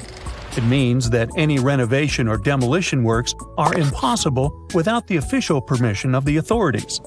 Furthermore, in 1989, the Flatiron received the fancy status of a National Historic Landmark. The last tenants left the building in 2019, and it is sat empty ever since due to renovation works, which have triggered many disputes among the building's current owners and future tenants. Most of the owners wanted to turn the building into a hotel. Meanwhile, Nathan Silverstein, who owned a 25% stake in the property, wanted to divide it up. Finally, in 2023, the local court organized an auction on the building. The owners, who held 75%, intended to buy out Silverstein's stake to put an end to all disputes over the future of this building. The bid started from $50 million and the price soared to $190 million thanks to an unexpected bidder, Jacob Garlick. Surprisingly, he beat out everyone and won the auction. Some considered the price that he offered too high because the building required at least $100 million worth of renovation. Hey, it gets better. Garlick disappeared after the auction. He has never paid anything, not even the deposit, and he hasn't yet explained himself to the media. So for now, Garlick's location and intention remains unknown. Little did we know that it's possible to show up at a luxurious auction in New York, outbid everyone, and then just vanish into space. Well, according to some experts from the real estate world, it's a very weird situation for a building auction. Usually the bidders are asked to prove their funds in advance. Some people suspect that Silverstein asked Garlick to attend the auction on purpose, so that he could boost the price and earn more money. But Silverstein claimed that his relationship with Garlick had been distant. On May 20th, the second auction took place. Garlick was absent, but a coalition of syndicates and previous owners won the bid and acquired the Flatiron for $101 million. They haven't yet announced any plans, so today the future of the Flatiron remains uncertain. The age of the Flatiron building is only around 121 years, but this famous and beloved symbol of New York has survived so many chapters, from challenging traditional architecture to surviving multiple crises, including the Great Depression. So, chances are that this iconic tower will surprise us in the future. Oh, by the way, the Flatiron is not the only skyscraper with issues in New York City. Here's the famous half-built Leaning Tower of Manhattan. A 670-foot skyscraper is located at the corner of South Street and Maiden Lane on the East River. The tower was to host 80 super fancy condos to sell for up to $7 million each. The developer also planned to offer yacht services to the tenants. A pre-sale of this luxurious but unfinished project was launched in 2018. But in 2020, the tower began to lean 3 inches to the north. The developer put construction on hold and initiated a huge investigation to figure out why this tower refused to stay straight. Although the reason remains unclear, the consensus appears to be that a weak foundation is to blame. You think? And now, welcome to the Waldorf Astoria, a former host to authorities, royal families, and Hollywood stars, and maybe not so welcome. This Art Deco masterpiece is the very place where Marilyn Monroe once stayed and where Grace Kelly got engaged to Monaco's Prince Rainier III. But in 2017, the famous hotel was closed for a multi-billion-dollar renovation. The property's new Chinese owners, Anbang Insurance, plan to partially turn the hotel rooms into condo apartments by 2019. The condo price was planned to reach up to $18 million per unit. But eventually, something went wrong, and the date of the project completion was postponed until 2025 at best. Although, according to the media, the renovation might have already cost around $2 billion. Some insiders mention poor coordination within the project caused by the dismissal of its American director. They also blame the property's new owner, Dagia Insurance Group, which took over the project after the chairman of Anbang was sent to prison for fraud in 2018. To date, the future of the Waldorf Astoria remains unclear. So I'd try another hotel if you're visiting the Big Apple. And here's another heartbreak hotel story. In 2019, a development firm, Chetrit Group, launched the construction of a 33-story hotel near Madison Square Garden and Penn Station. The project was supposed to open in 2021 and join the management portfolio of IHG Hotels and Resorts, which runs multiple hotels. However, the developer failed to either repay its loan or complete the construction on time. Meanwhile, the hotel remains unfinished, and the estimated investment for its completion totals around $106 million. Hey, you want to finish the job? Well, looky here. It's New York City, the Big Apple, the city that never sleeps, Hong Kong on the Hudson, the greatest city in the world. New York, New York, the city so nice they named it twice. Alright, I'll stop. You thought you knew this city so well, but underneath all that glitz and glamour is a facade, literally. New York is populated with some of the most iconic urban buildings in the world and home to some of the most unique and famous towers. Who would have known that New York was a front for fake buildings? And the cool thing is that there are plenty to search for. Okay, I'm adding that to my bucket list.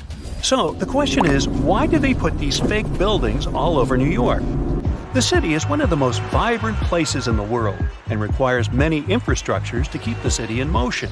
That means having many industrial structures and buildings in every major district. New York is charming for the design and the buildings. Imagine having industrial structures right next to your favorite pizza parlor or hot dog stand. The designers thought ahead and decided to disguise those industrial infrastructures as fake buildings. They blend with the city so well that they don't stand out.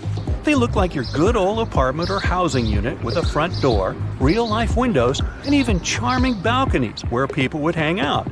The only thing is that there's nothing behind the facade and no one is allowed inside. So, where in the world can you find these fake buildings? For starters, one of the most popular fake buildings is in Brooklyn. At 58 Joralemon Street, you can find a very typical neighborhood. But between the buildings stands a brick building with a slightly deeper shade than the rest. It has bright open windows that blend in with the rest of the buildings in the neighborhood, except that they're blacked out. At first glance, you might not think of it as anything, but if you pay close attention, the building looks like a glitch from a video game. It was built in 1847, way before New York was considered glamorous. Originally, it was meant to be a regular building, but in 1908, they converted it into a fake building. Don't think you can just try to break in. Even if you could, it's pointless, because it's part of a ventilation fan for the subway. It also serves as an emergency exit for some of the surrounding buildings. Actually, throughout New York, many fake buildings exist to disguise the subway vents for the smoke to escape. All the way to 415 Bruckner Boulevard, the Bronx, this townhouse was designed by the Switzer Group, which is an interior architect company. It's not as charming as the one at 58 Joralemon Street, but it serves a similar purpose: to hide an electric substation for New York's utility company. The city needs these substations to reduce the high-voltage electricity to a lower voltage so it can be distributed locally. Having a building like this popping out of the middle of your neighborhood isn't exactly the smartest way to attract people to the Bronx. That's why the fake townhouse facade is the perfect camouflage. Now, some of these fake buildings don't really hit the mark and stick out like a sore thumb. The people of Manhattan describe the Mulberry Square infrastructure as a complete clunker. After plenty of redesigns and back to the drawing board meetings, the result is still not pretty. The locals compare it to a concrete box. They created windows without glass, which doesn't allow the building to blend in with the rest of the neighborhood. But it beats a typical subway ventilation plant either way. There are just so many places to visit and cross off your bucket list. But if you live in China, you can literally stay in the country and visit many iconic cities around the world. The replica cities began when the Chinese economy started booming in the early 90s. They wanted the lifestyle of the rich and famous without wanting to leave their country. They can be comfortable eating their local food and get the feeling of being abroad. The Chinese province of Guangdong has an identical copy of the historical Australian alpine village Hallstatt. The real Hallstatt is centuries old and one of the most charming places to discover. The local people of Hallstatt also had no idea that their home was being built in China. Some people thought that this was controversial, probably because it cost around $940 million to build it. Paris is undoubtedly one of the most charming cities you could ever visit. Its rich history and vibrant culture are enough to catch the first plane to go there. For residents of Tianducheng, that's something they can do anytime they want. The city is also known as Sky City and has a replica of the Eiffel Tower that looks eerily like the iconic one in Paris and built buildings to match the city's visual charm. One of the main things that will break the charm is the farmland surrounding the city. There's barely anyone there, and the streets are always empty, very un-Paris-like. Still, you can find some nice fountains and statues scattered along the streets to give it some spirit. There's laundry hung everywhere, even on the trees. The picturesque fountains are dry and many apartments are empty. Only a few stores are open for business. Even though this looks like a fake city, it's quite real. Some people live here because it's more affordable than other places. 2 hours away from this town is another version of Paris's Pont Alexandre III and a carbon copy of London's Tower Bridge, but with 4 towers instead of 2. Hey, such a bargain! You can also visit the closest thing to Italy, but this time you can go shopping. Florentia Village is an outlet mall that offers an array of shops to lose yourself. The good thing is that this was built by an Italian developer to capture the essence of an Italian village. It has fountains, canals, and mosaics for proper aesthetics. It began in 2011 and has more than 200 shops with many Italian brands and British, US, and Chinese brands as well. The place is so popular that it gets between 10,000 and 25,000 visitors per day. China also has other replica towns that put you in a mini Manhattan called the Yujiapu Financial District. The developer's goal was to make this place the financial center of the world. It was complete with the right landmarks, like the Rockefeller and Lincoln Centers, but the project was halted in 2019, leaving it mainly empty. You can find a typical English town with cobbled streets, Victorian homes, and restaurants that make Thames Town. This place was meant to recreate a European lifestyle fantasy without leaving Shanghai. China also has a Dutch town that has some elements of Amsterdam with windmills and famous canals. They even decided to copy some of the landmarks, like the Netherlands Maritime Museum. Here's a bonus story of Lebanon's thinnest building built out of a dispute. It's the story of 2 brothers who both inherited unequal plots of land. One of the brothers happened to get a very thin plot of land and couldn't help but be jealous of his brother's nice plot of land. He wasn't pleased. Both of the lands overlooked the Mediterranean Sea in a lively neighborhood of Beirut. So it's no wonder that both brothers couldn't agree on how they should develop their lands. It was obvious that the brother with the most land could build a proper building. The other brother had to improvise. He decided to obstruct his brother's property by constructing a thin building enough to only fit 14 feet at its widest and 2 feet at its most narrow. It was constructed in 1954, and the locals of the area know it as the Grudge. The crazy thing is that the place was once habitable with many visitors enjoying their stay. It's not easy to live there, but it's part of living the experience. The building is still standing, but is empty. Wow, every morning 8.5 million people wake up in New York City. But the Big Apple doesn't belong only to humans. This is the city of ants. There are 17 billion of them here. They live in houses, hide in the grass, crawl under asphalt, and climb trees. For every New Yorker, there's a sneaker box filled with ants. City ants are more fortunate than their forest cousins. They don't have any need to look for food. Millions of people leave behind tons of hot dog crumbs, pizza slices, and coffee drips. Insects just have to wait for a lunch break in an office building. Then they gather around benches in the park or cafe tables. A lot of food is waiting for them there. Over 1 billion. That's how many ants are running through the streets and parks of Manhattan. And in this ocean of insects, scientists have been able to spot tiny reddish-brown creatures. These insects don't fit into any of the 13,000 ant species known to science. They're unique and only live in Manhattan. Their kingdom is between 63rd and 76th Streets. Scientists don't know how long the Manhattans have evolved in isolation. They arrived in the U.S. on ships from Europe and were cut off from the rest of the city's infrastructure. But why go anywhere else if there's enough food? The Manhattan loves fast food, especially corn syrup. Because of such a diet, the insect's body has an increased carbon content. This isn't a problem for the ant, though. Carbon helps it adapt to the dry, warm weather of the concrete jungle. Around 20% of New York City is parks and green spaces. White-footed mice live in these places. Scientists have found out that the mice that live in New York have evolved. They're different from their village relatives. These changes are genetical. It's caused by the diet of white-footed rodents that feed on human food waste. For example, New York mice need enlarged livers to process fatty acids from fast food. Central Park in New York is almost twice the size of the Principality of Monaco. A unique centipede is only found in this green area. The creature, called Hoffman's dwarf centipede, doesn't grow any longer than 0.4 inches. It lives in heaps of dry plants and runs on 41 pairs of legs. This crustacean, measuring only a bit more than 0.3 inches, is called the Socorro isopod. It's one of the rarest animals on the planet. The creature can only be found in a small thermal spring near Socorro, New Mexico.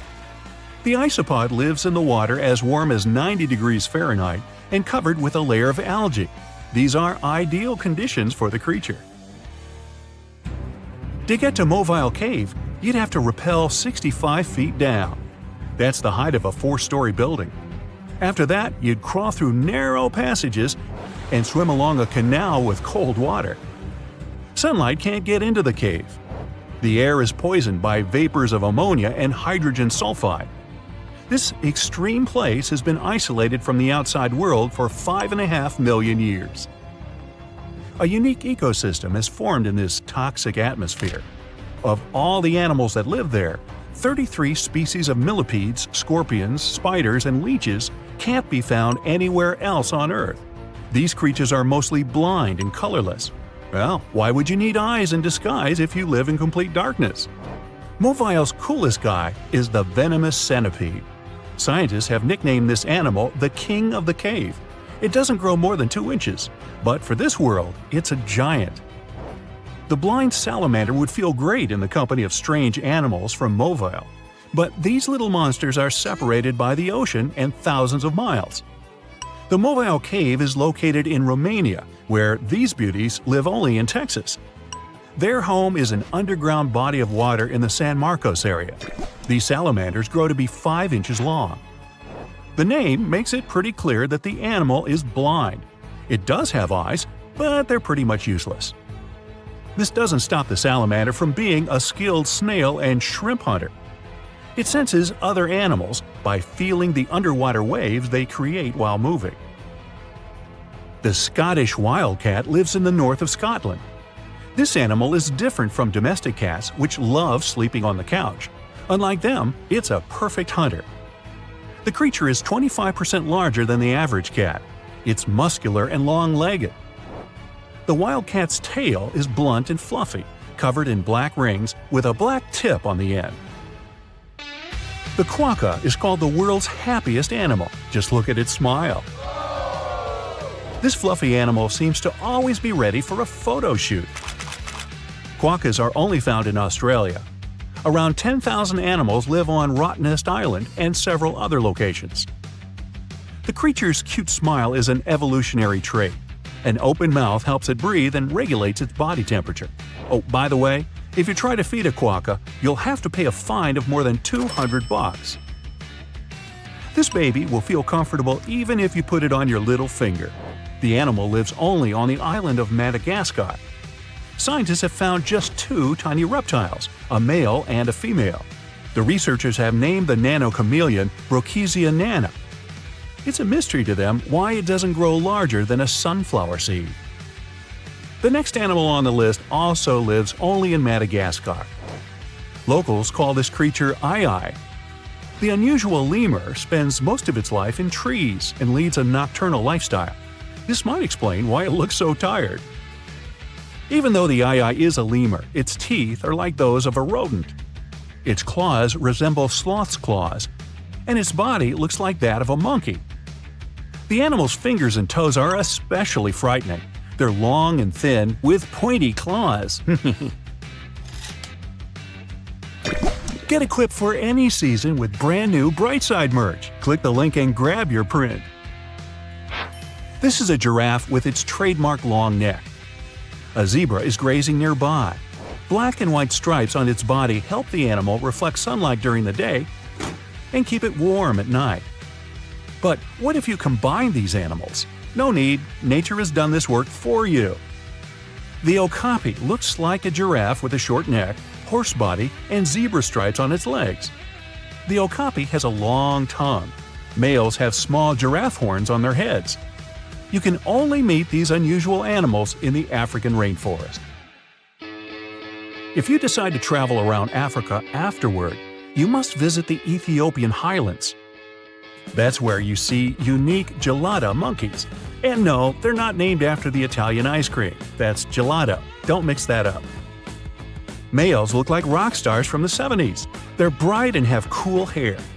But don't mess with these animals. They aren't too friendly. Geladas spend most of their time on the ground, and the main part of their diet is the grass they collect during the day. Scientists believe that geladas are the remaining members of an ancient gang of critters. It lived millions of years ago in vast spaces from South Africa to India. Now, imagine people the size of the Statue of Liberty living next to us. Sounds like science fiction. But for the animal world, this is reality. The world's smallest tortoise species, the speckled tortoise, doesn't grow more than 4 inches long. But the Galapagos Islands are home to giant tortoises that reach the length of 5 feet. They also weigh like a sports bike. The largest of them had an incredible weight of 1,000 pounds. The giant Galapagos tortoise lives for 100 years and sleeps 16 hours a day. Due to its slow metabolism, the animal may not eat or drink water for a whole year. Millions of years ago, lizards from South America climbed onto a log. Sea waves carried the log to the Pacific Ocean. The lizards traveled hundreds of miles and ended up on the Galapagos Islands. They had to evolve to adapt to new conditions. Scientists believe this is how the marine iguanas appeared. These unique animals look like dangerous dragons, but in fact, they feed on plants and are totally harmless. Iguanas spend most of their lives in water. To get rid of sea salt that accumulates in the body, these animals literally sneeze salt. Achoo! The lyrebird lives only in southeastern Australia and the island of Tasmania. The bird has such a strange name because of its tail. It looks like a lyre, a stringed instrument of the ancient Greeks. Lyrebirds are known for their ability to imitate other birds, and not only them. The bird copies animal screams, human voices, chainsaw noises, car and fire alarms, and even the click of a camera. About 12,000 years ago, a salt lake appeared on one of Palau's islands. Today, it's called Jellyfish Lake. This 1,500 by 500-foot reservoir is home to 5 million golden jellyfish. These unique creatures swim to the west shore of the lake every morning. There, jellyfish wait for the sunrise. Then, all day long, they follow the sun. Algae lives in the tissues of the jellyfish, feeding them with energy. These algae can't live without sunlight. Here's a riddle. Which U.S. city is so loved that its name should be repeated twice? You guessed it, New York, New York. But the thing is, how much of New York do we really know? I'm talking about the city that lies under the city. Dare to join me on an underground tour of the Big Apple? Then grab a flashlight, it's about to get dark. We'll start in the heart of Manhattan, in the front of the Romanesque City Hall building. Believe it or not, beneath our feet lies New York's oldest subway station, known as the Old City Hall Station. It opened in 1904 on October 27th, a night of true celebration for New Yorkers. People were so excited, some of them spent the entire night riding the trains back and forth. Before this, urban dwellers moved around in carriages pulled by horses. No wonder the subway was such a hit. You might feel like a time traveler stepping inside the Old City Hall Station. The architecture is dazzling and one of a kind. They sure don't make subway stations like this one anymore. Fun fact, the Old City Hall Station would cost $6.2 million if it was built today.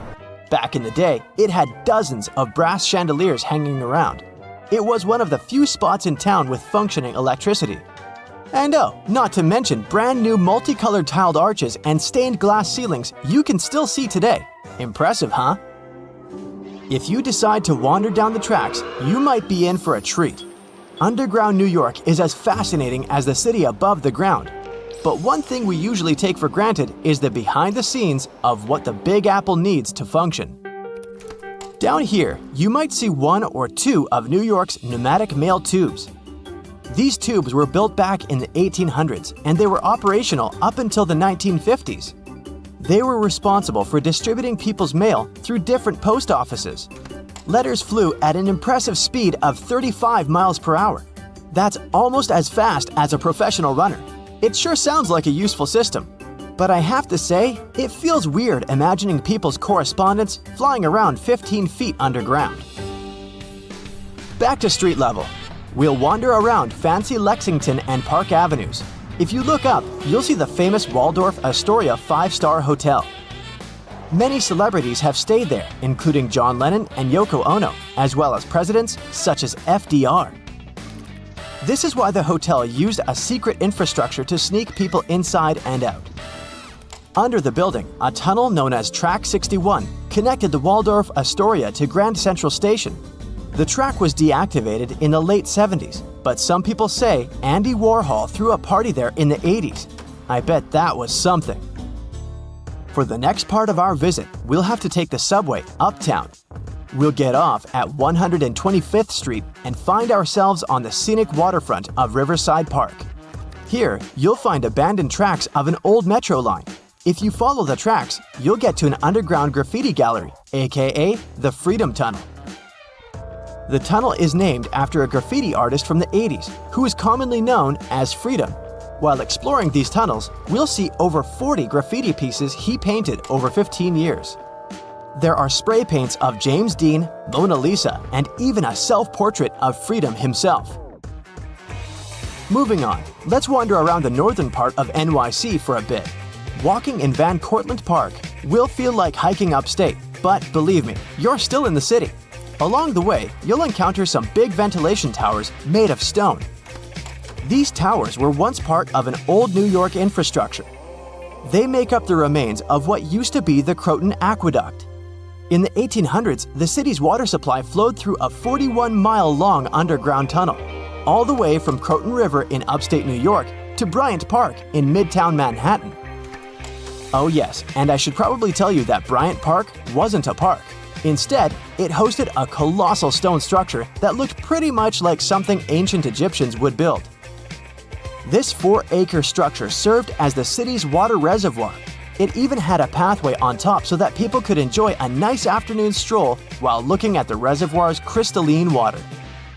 Now, all this exploring might have made you hungry, but don't worry, our next stop includes a yummy treat.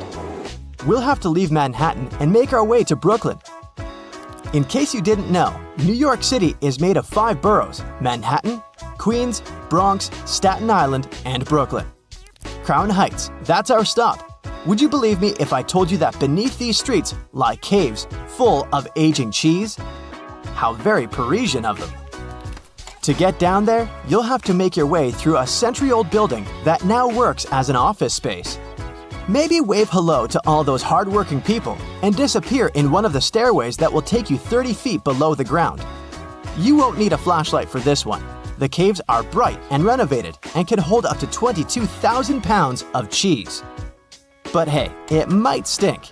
That's the main reason cheesemakers decided to use underground tunnels to age cheese in the first place. After a bite or two of some delicious cheese, let's keep going. While still in Brooklyn, you might see tons of locals enjoying a sunny day in the McCarran Park pool. This pool is a huge attraction, being 3 times the size of an Olympic pool. As the NYC explorer you are becoming, you might even go for a swim. But hey, there's a much more interesting part to this attraction. The pool was built in the early 1900s, but it was shut down in the 50s. During this time, urban explorers discovered a network of underground tunnels right beneath the pool. And, of course, you can find a secret entrance and get a peek for yourself. There, you'll not only see the pool's filtration and heating system, but also a lot of graffiti from the time the site was abandoned. Neat! This question may sound weird, but have you ever seen a cow in New York? I sure haven't. Well, maybe there's a reason for that. Apparently, New York still has underground tunnels that were constructed for the transportation of cattle. Once New York started to flood with automobiles, cows became a burden for traffic. Until a 200-foot-long cow passage was built below 12th Street to transport the livestock that was ferried over from New Jersey. These days, you won't be able to visit this place in person because the tunnel was most likely destroyed. But historians found blueprints proving its existence. To add to the list, archaeologists discovered a very peculiar fossil a while back. Now imagine peeling off the layers of the city's soil. First, at 15 inches, you'll find a layer of wires. I'm talking TV cables, electricity, and all that. Digging deeper, at 4 feet, you'll see water and sewage pipes. But then, at 15 feet down under the surface of NYC, diggers have found a fossilized shipwreck. The wreck is located right under Broad Street, where there was once shallow water. They believe the wreck dates back to the 1600s. It's 92 feet long and 25 feet wide. Oh, and that's not all. At the intersection of Bowery and Canal Street, engineers stumbled upon a room with its walls and ceiling covered in mirrors. And no one has managed to explain the existence of this bizarre place yet. Our Big Apple underground visit is coming to an end, but we sure did more than just scratch the surface on this one. Before we finish, let's enjoy the best of what NYC cuisine has to offer, a good old bagel. Who knows, maybe next time we'll do Paris or even London. See you soon, explorer. Imagine you decided to take a road trip the old-fashioned way.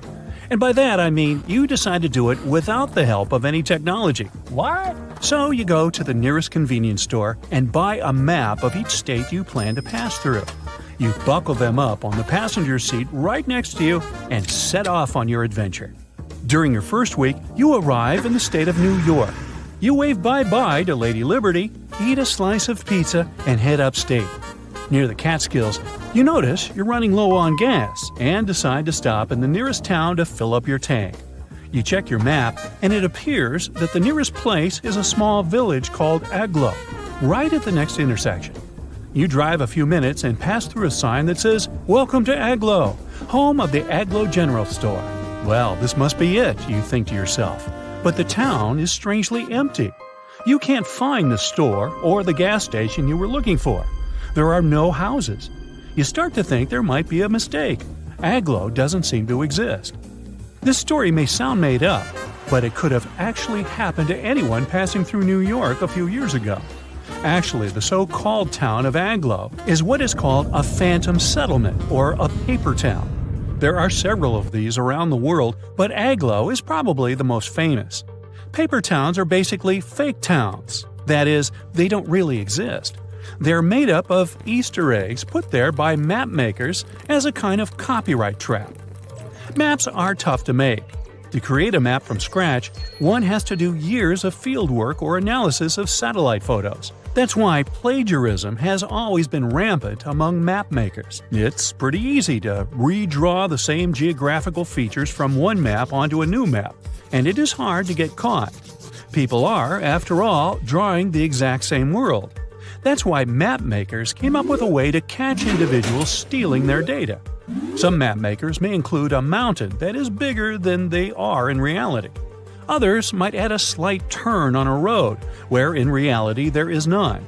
For example, in the early 1970s, a fake mountain peak appeared on some Boulder County maps. The addition of this previously unknown peak, called Mount Richard, into local maps began to confuse Colorado rock climbers at the time. It turned out that Mount Richard was one of these copyright traps, put there by a local mapsman called Richard Ciacci. Let's just say he must have decided to pay a tribute to himself with this little addition. Now, adding a paper town is perhaps one of the most extreme solutions, one that mapmakers hope goes unnoticed. But that's not what usually happens, which leads us back to the Aglo story. Mapmakers Ernest Alpertz and Otto Lindbergh from the CDG, General Drafting Corporation, were part of the largest map publishers of the 1930s. Back then, the company was commissioned to create a map of the state of New York. That's when the two men had an idea. In order to prevent copyright infringement, they would create a phantom settlement combining parts of their names together. They came up with the strange name Aglo and added the fake town along Route 206 near the water reservoir of Catskills in upstate New York. The area was supposed to be, in reality, a dirt road. Years later, Rand McNally, another map designing company, produced a map of New York that included a town called Aglo in the same location where CDG had originally placed it. Lindbergh was convinced that he had a copyright case against his competitor, but the story just kept getting more complicated. Both companies went to settle the case in court, but as it turned out, McNally had a legitimate reason for adding Aglo to their version of a New York map.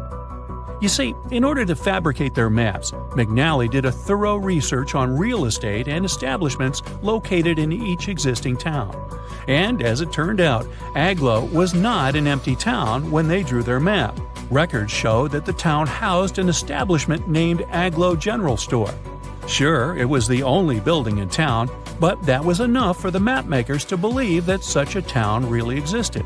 They added Aglo to the map like they would add any other town with physical establishments. It seemed they weren't infringing any copyright if this once phantom settlement had somehow come to life. The plot twist is that CDG's Alpers and Lindbergh could never have foreseen that someone would decide to occupy a made-up town. But it happened. One day, someone bought a map from a regional gas station that had Aglo marked on it. The person wanted to open a store more or less where Aglo existed, so they decided to name the store after the town it was in. They trusted the accuracy of the map they bought and named their business Aglo General Store. After all, why would there be a non-existent town on an official map? The general store didn't last many years, only enough to turn this story into a mess. On the bright side, this whole debacle turned Aglo into a super famous fictitious settlement. It became a tourist spot, with people driving from all over the U.S. to get a picture of the town's welcome sign. Now, as we said before, paper towns are plenty around the world and over time, too. A 2005 BBC documentary revealed that the City of London alone had over 100 tiny fake streets or paper streets around the city. For instance, the so-called Moat Lane is supposedly a curving road in Finchley, North London. But if you ever decide to go visit, you'll find nothing but trees and gardens. And what about Argleton, a town in the north of England? Or, more accurately, an empty field in northeastern England.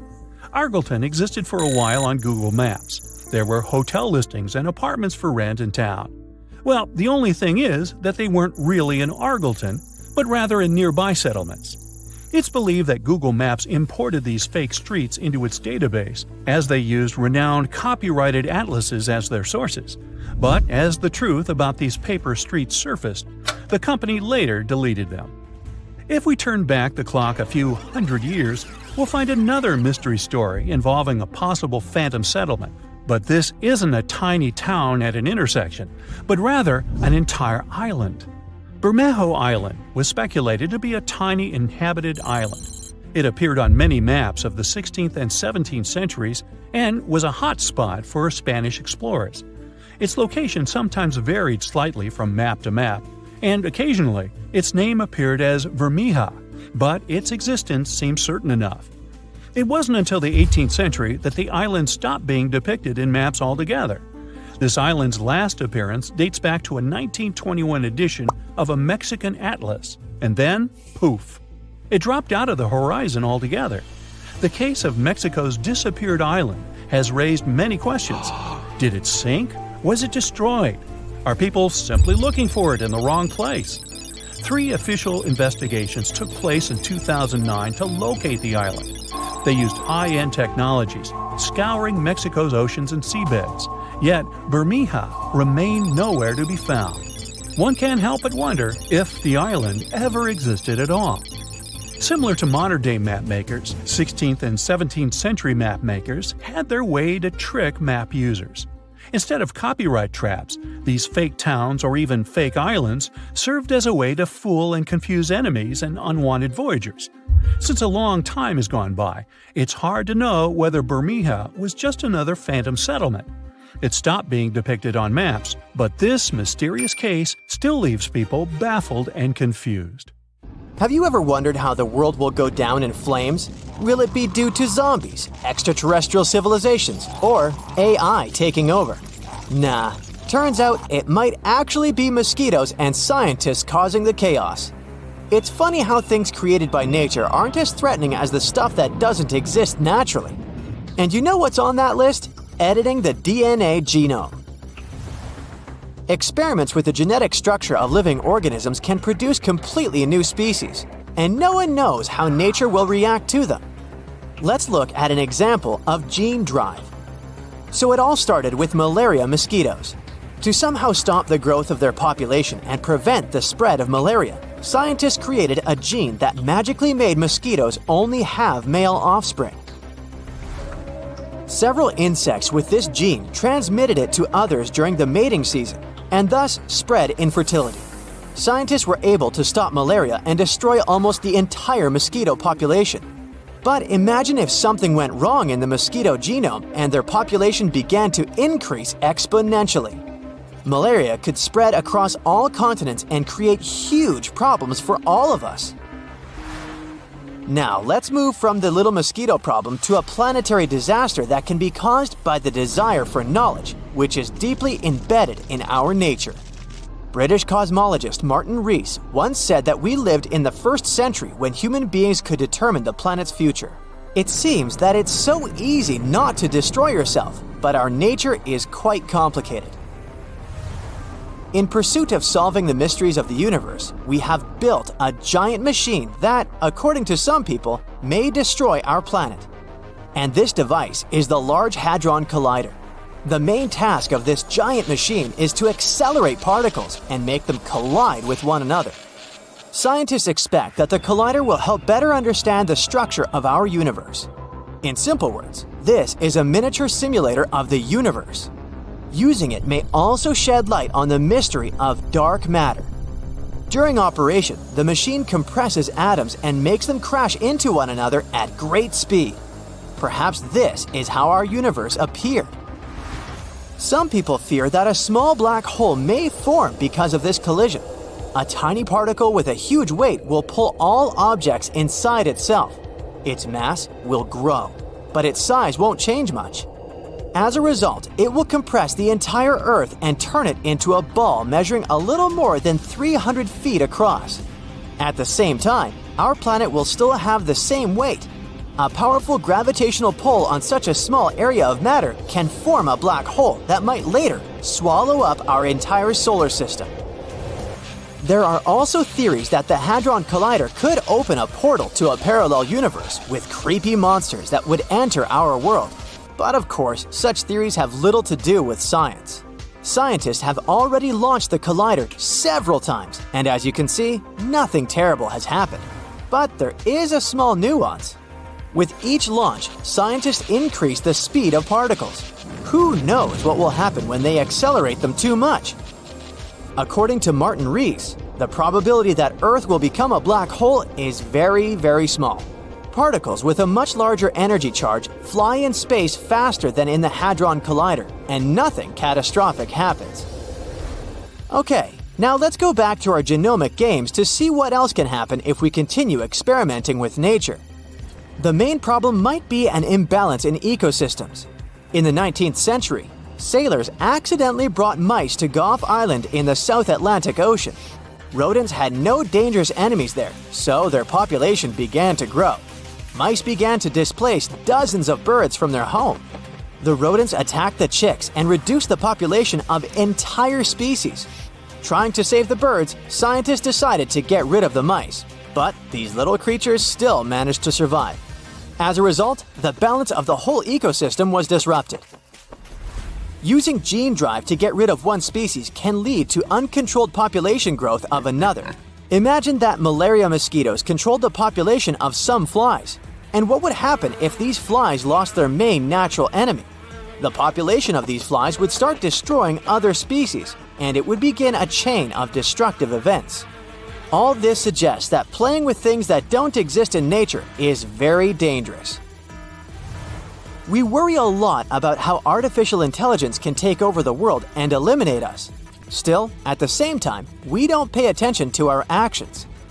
Genome editing can lead to positive consequences, such as the appearance of healthier people, and destructive ones, like the creation of artificial bacteria that can cause serious health problems.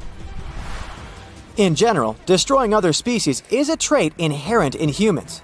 Because of our actions, many animals have disappeared from the face of the earth. Moreover, we even destroy each other. Such aggressive behavior is our nature.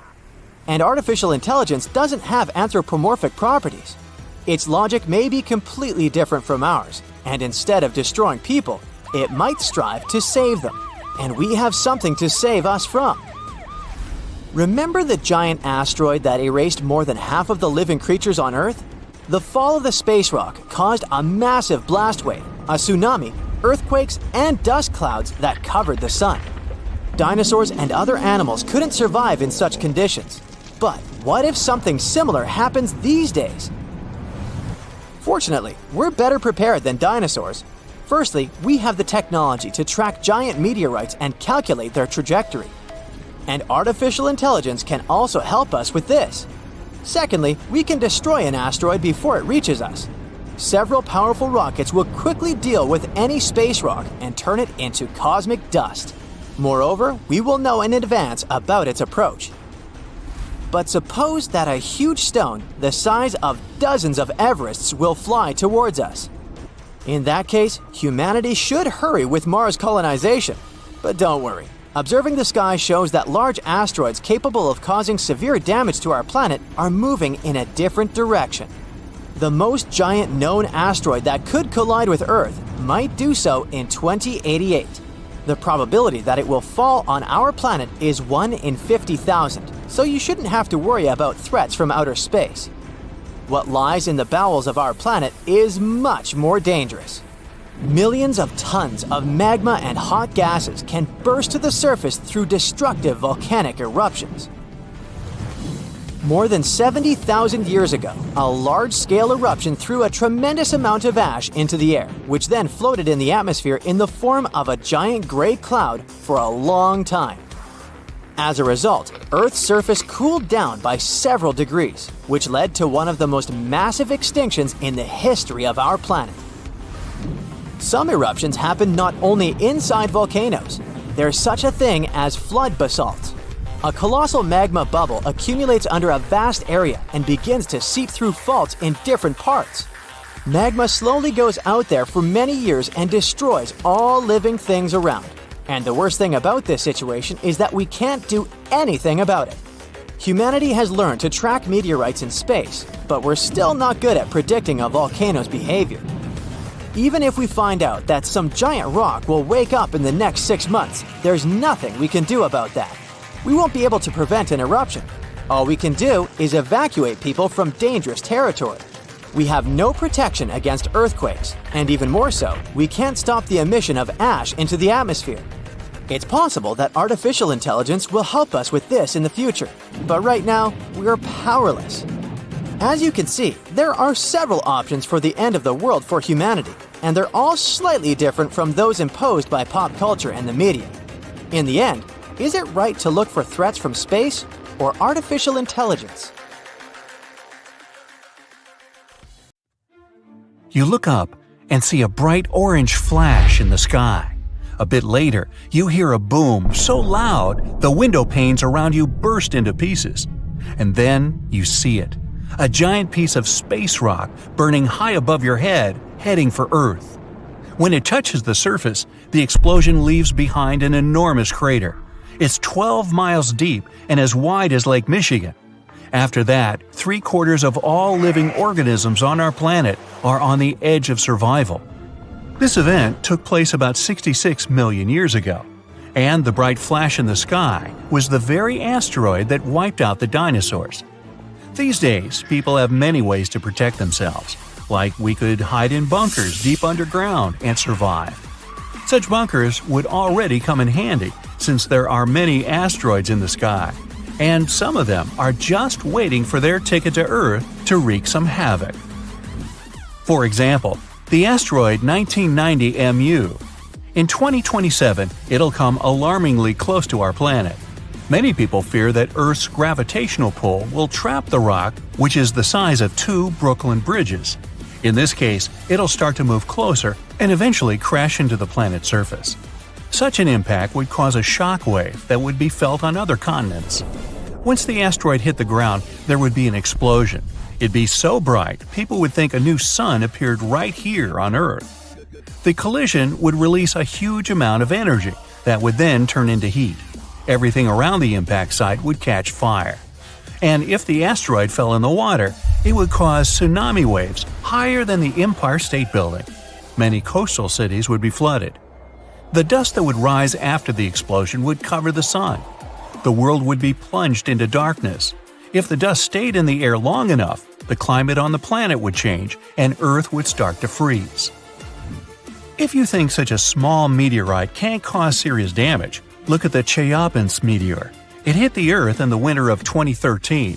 When the space rock entered the atmosphere, people miles away heard a loud bang. The brightly burning object was approaching the surface at about 11 miles per second. Halfway through the flight, it split into several pieces. This caused several stronger shock waves.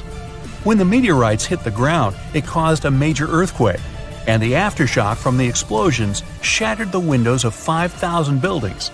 People in 6 cities around the crash site felt the aftereffects of the fall, and this meteorite was only 60 feet wide. Fortunately, the asteroid 1990 MU will move past our planet. We'll be safe. Whew! But the next asteroid to approach Earth is going to be 3 miles wide. It's called 3122 Florence. If this giant hit our planet, it could wipe entire continents off the face of the Earth. In 2017, this space rock got awfully close to us. It could be seen in the sky even with a small telescope. Now, the next asteroid is the biggest one to worry about, 1999 JM8. It's about as wide as Manhattan, and it has an unnerving habit of approaching Earth a bit too close for everyone's liking. A small asteroid named 2020 VT4 got closer to our planet than all others have ever done. In November 2020, it flew over the Pacific Ocean at an altitude a bit smaller than the distance from Los Angeles to Las Vegas. That space rock was about the size of a big car. If it did make it to Earth's atmosphere, it would burn up completely before touching the ground. Falling asteroids and meteorites aren't uncommon on our planet. Luckily, most of them burst into flames and burn up before they enter the atmosphere. Mars is to blame for such frequent meteor showers. The planet isn't far from the main asteroid belt in the solar system. Sometimes, the gravitational pull of the red planet grabs asteroids from there. Then, Mars spins them around and flings them in our direction, just like a slingshot. So, Mars is a bully. Good thing we're protected by Jupiter. It's the largest planet in our solar system, and it has an incredibly strong gravitational field. It keeps the asteroid belt in line and protects us from being constantly hit by a rain of meteorites. And that's good news, considering Ceres is in the asteroid belt. This enormous space rock is so big that it was once considered to be a planet. Then, for many years, scientists called Ceres an asteroid. But in 2006, it was finally classified as a dwarf planet. This space object contains a third of the total mass of the asteroid belt, which is about 4% of the Moon's mass. If Earth were as large as a nickel, Ceres would be about the size of a poppy seed.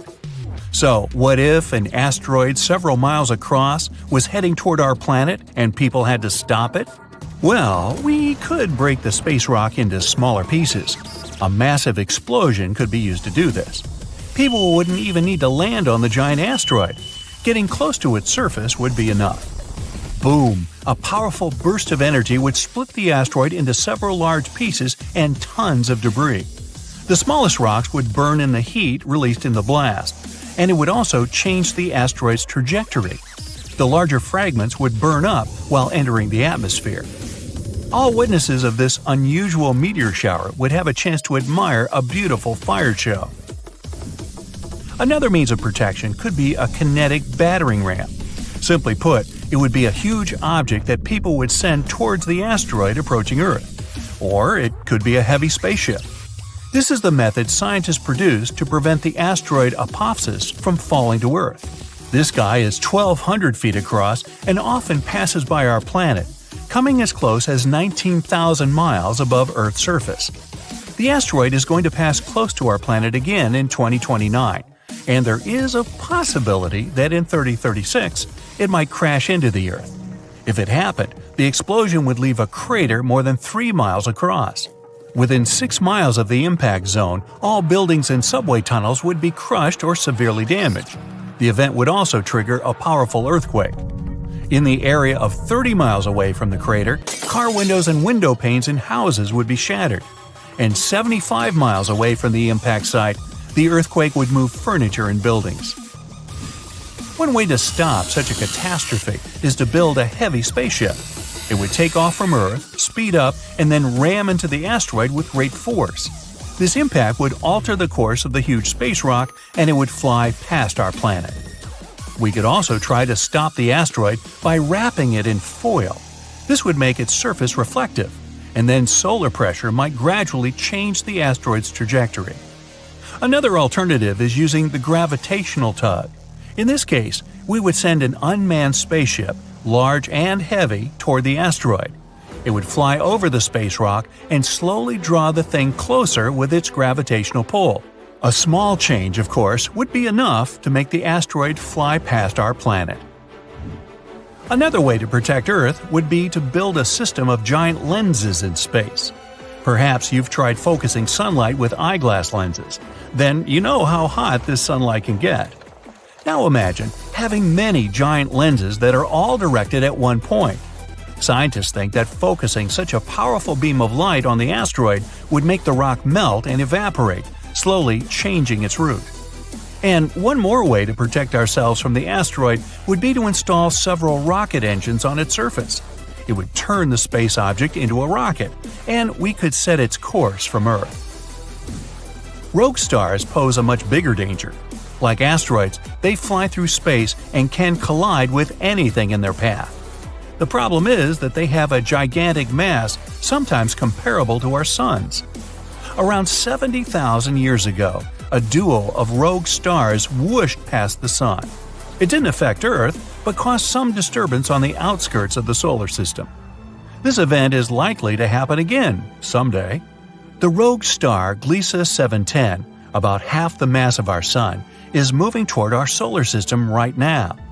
There's a possibility that it'll begin to grab asteroids from the outer asteroid belt and toss them at us. And then, rare meteor showers you can observe these days will become a regular occurrence. But right now, this rogue star is extremely far from our world, and there's a bigger chance that it'll pass by without affecting our peaceful existence. The protective shield of our planet decays and eventually fails. So do our satellites. First, communication satellites in the highest orbits go down. Next, astronauts in low Earth orbit can no longer contact their mission control center. And finally, hazardous, relentless cosmic rays start bombarding everything on Earth, causing havoc and devastation. Are these the terrifying consequences of the planet's magnetic field reversal we're going to face? Right now, as you're watching this video, Earth's north magnetic pole is extremely out of whack. It's so serious that scientists will have to update the global magnetic field model released a mere 4 years ago.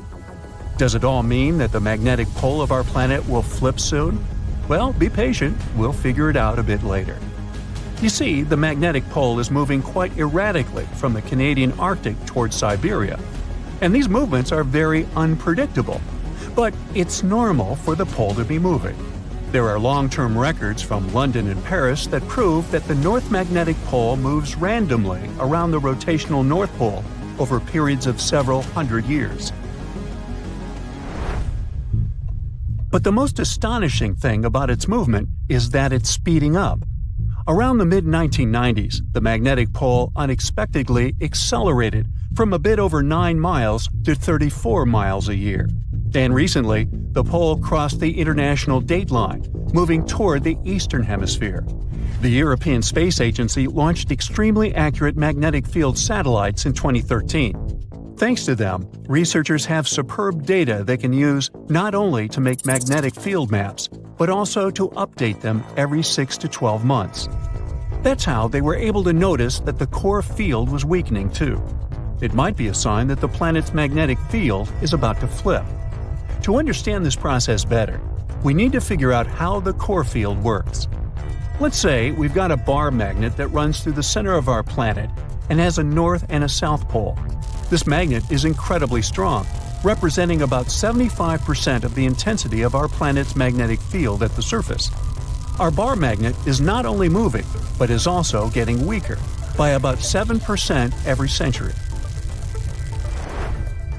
Admittedly, this bar isn't the perfect representation of the core field. It's more like electric currents generating Earth's magnetic field. Still, this model makes it easier to see what's happening to our planet now. The magnetic field of our planet plays an important role in protecting us from dangerous radiation and geomagnetic activity, which is the product of the interaction between the solar wind and Earth's magnetosphere. Earth's magnetic field also moves. Scientists have been studying and tracking the movement of the magnetic poles for hundreds of years. The historical motions of these poles indicates changes in the global geometry of the magnetic field of our planet, and they may point to the beginning of the field reversal too. That's what the flip between the north and south magnetic poles is sometimes called. You see, if the north magnetic pole moves a bit, it isn't a big deal. But a complete reversal might have a serious impact on the climate of our planet, as well as modern technology. Luckily, such flips don't happen overnight. The entire process stretches over thousands of years. Plus, even though the magnetic pole weakens during a pole reversal, it doesn't disappear completely. So those scary events from the beginning of the video aren't likely to happen to us. The magnetosphere will continue protecting the planet from cosmic rays and charged solar particles, even though there might be some amount of particulate radiation that will make it to Earth's surface. Magnetic fields are generated by moving electric charges. If some material allows these charges to easily move in it, it's called a conductor. Metal is a great conductor, and we often use it to transfer electric currents from one place to another. In this case, the electric current is negative charges called electrons moving through the metal. The current is what generates a magnetic field. Earth has a liquid iron core. In other words, there are layers and layers of conducting material inside our planet. Currents of charges are constantly moving through the core, and the liquid metal is also moving and circulating there, generating the magnetic field. This magnetic field, in turn, produces something resembling a bubble around the planet. It's called the magnetosphere, and it's located above the uppermost part of the atmosphere. This layer shields and deflects high-energy cosmic radiation, which otherwise would be extremely dangerous to people and other forms of life on Earth. The magnetosphere also interacts with the ionosphere, the layer of our planet's atmosphere containing loads of ions and free electrons and capable of reflecting radio waves. The interaction between these two layers and the magnetized solar winds is what scientists call space weather. The solar wind is normally mild, and there's no space weather whatsoever. But sometimes, the sun starts shedding gargantuan magnetized clouds of gas that can accelerate to incredible speeds. They're called coronal mass ejections, or CMEs. They're ejected from the sun over the course of several hours. CMEs usually look like giant twisted ropes and can occur spontaneously. Their frequency varies according to the 11-year-long solar cycle. For example, at a solar minimum, you can observe one ejection per day, and when the sun is in its most active phase, there might be 3 CMAs per day. Coronal mass ejections disrupt the calm flow of the solar wind and cause serious disturbances that can damage stuff both in space near Earth, like satellites, and on the planet's surface. If coronal mass ejections make it to Earth, their interaction with the magnetosphere generates geomagnetic storms. Those can trigger auroras, happening when a stream of energized particles hits the atmosphere and lights up. And then there are also solar flares. They develop more rapidly and with much more energy than coronal mass ejections. Solar flares often occur soon after coronal mass ejections. The most powerful volcanic eruptions pale in comparison to solar flares that release 10 million times more energy. Within a few minutes, one solar flare can give out billions of tons of charged particles. Solar flares are also insanely hot, with temperatures reaching several million degrees Fahrenheit. Astronomers believe that such bursts of solar radiation happen when the sun's magnetic field gets twisted in some regions. At one moment, all the pent-up energy is released. The star sends out light and particles, mostly electrons and protons. Most solar flares last for minutes, but some continue for hours. A powerful solar storm can potentially cause a devastating global blackout on Earth. If not for the Earth's magnetosphere, the effects of the sun's activity would be much more devastating. Luckily, the magnetosphere deflects most of the solar material hurtling towards our planet from our star at a speed of over 1 million miles per hour. But even so, during space weather events, there's a lot of hazardous radiation near Earth. It can potentially harm astronauts and spacecraft. Plus, space weather can damage large conducting systems, for example, pipelines and power grids, by overloading currents running inside them. Scientists regularly map and track the overall orientation and shape of our planet's magnetic field. To do it, they use local measurements of the field's orientation and magnitude. That's why they've been able to conclude that the location of the North Magnetic Pole has moved by almost 600 miles since the first measurements were taken in 1831. The magnetic field of our planet reverses on a timescale varying between 100,000 to 1 million years. One can tell how often it happens by looking at volcanic rocks at the bottom of the ocean. They capture the orientation and strength of Earth's magnetic field at the time of their creation. So, dating those rocks gives us a good picture of how our planet's magnetic field has evolved over time. From a geological point of view, field reversals happen quite fast, but they are extremely slow from a human perspective. A complete reversal normally takes a couple of thousand years, but during this time, the orientation of the magnetosphere may shift, exposing more of Earth to cosmic radiation. Such events tend to change the concentration of ozone in the atmosphere. In any case, scientists can't say for sure when the next field reversal will happen, but they keep mapping and tracking the movement of our planet's magnetic north. By the way, the Earth isn't the only planet with a magnetic field. Gas giants, like Jupiter, also have a conducting metallic hydrogen layer that generates their magnetic fields. Jupiter's internal magnetic field prevents the solar wind from interacting directly with the planet's atmosphere. The Earth has three main layers: two parts of the core, the dense, hot inner core, and the molten outer core. Then comes the mantle. And then follows the thin crust, the surface that supports life as we know it. At least, that's what we thought, because now scientists found a new mysterious layer located deep within the solid inner core. Earth's inner core is approximately 2/3 the size of the Moon.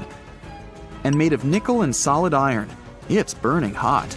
The temperature at the center of our planet is the same as at the surface of the Sun. The outer core can reach almost 10,000 degrees Fahrenheit. It's difficult to explore it because we can't go there, and it's like looking through a really dirty window of 3,200 miles of molten metal and rocks.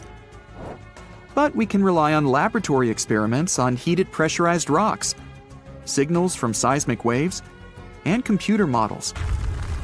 When an earthquake hits, it sends out seismic shock waves. Those waves travel through layers at a different speed, depending on the direction they go and the material they move through. In the new study, a team of scientists set a data set of 100,000 deep earthquakes. Some of them went over 60 miles below the surface. When an earthquake happens on one side of our planet, scientists track its waves all along to the other side. Waves change when they come to the other side, so scientists try to understand the materials these waves have passed through. They found a new layer in the core of our planet thanks to earthquakes. Normally, shock waves travel along the equator, but down below, they digress and go into different directions, about 60 degrees to the side. When waves pass through the inner core going from north to south, they will travel more quickly than waves going through the core parallel to the equator. It's important to understand the core because it creates our magnetic field, which, in turn, protects the planet from things like solar winds that are charged particles coming from the sun.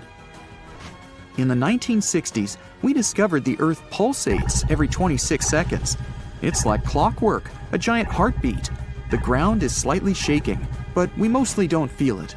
Researchers can still track it. Some of them think the continental shelf comes as a huge wave break under the oceans. For example, the highest part of the North American continent falls off into a deep abyssal plain. One theory says waves hit this spot, producing regular pulses.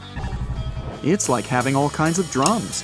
You hit them with your hands and accidentally slam that one spot that produces the right harmonic bang to rattle our entire planet. If this theory is true, we're lucky there are no more spots like this that can shake the Earth. Other scientists believe the pulsation happens because there's a volcano near the critical spot, the island of Sao Tome in the Bight of Boni. You're walking, running, and jumping, but when you stop, it always feels like you're standing still. In reality, you're moving even when you're perfectly still because our planet is always on the move. Depending on where you're at, you could be spinning through the universe at more than 1,000 miles per hour.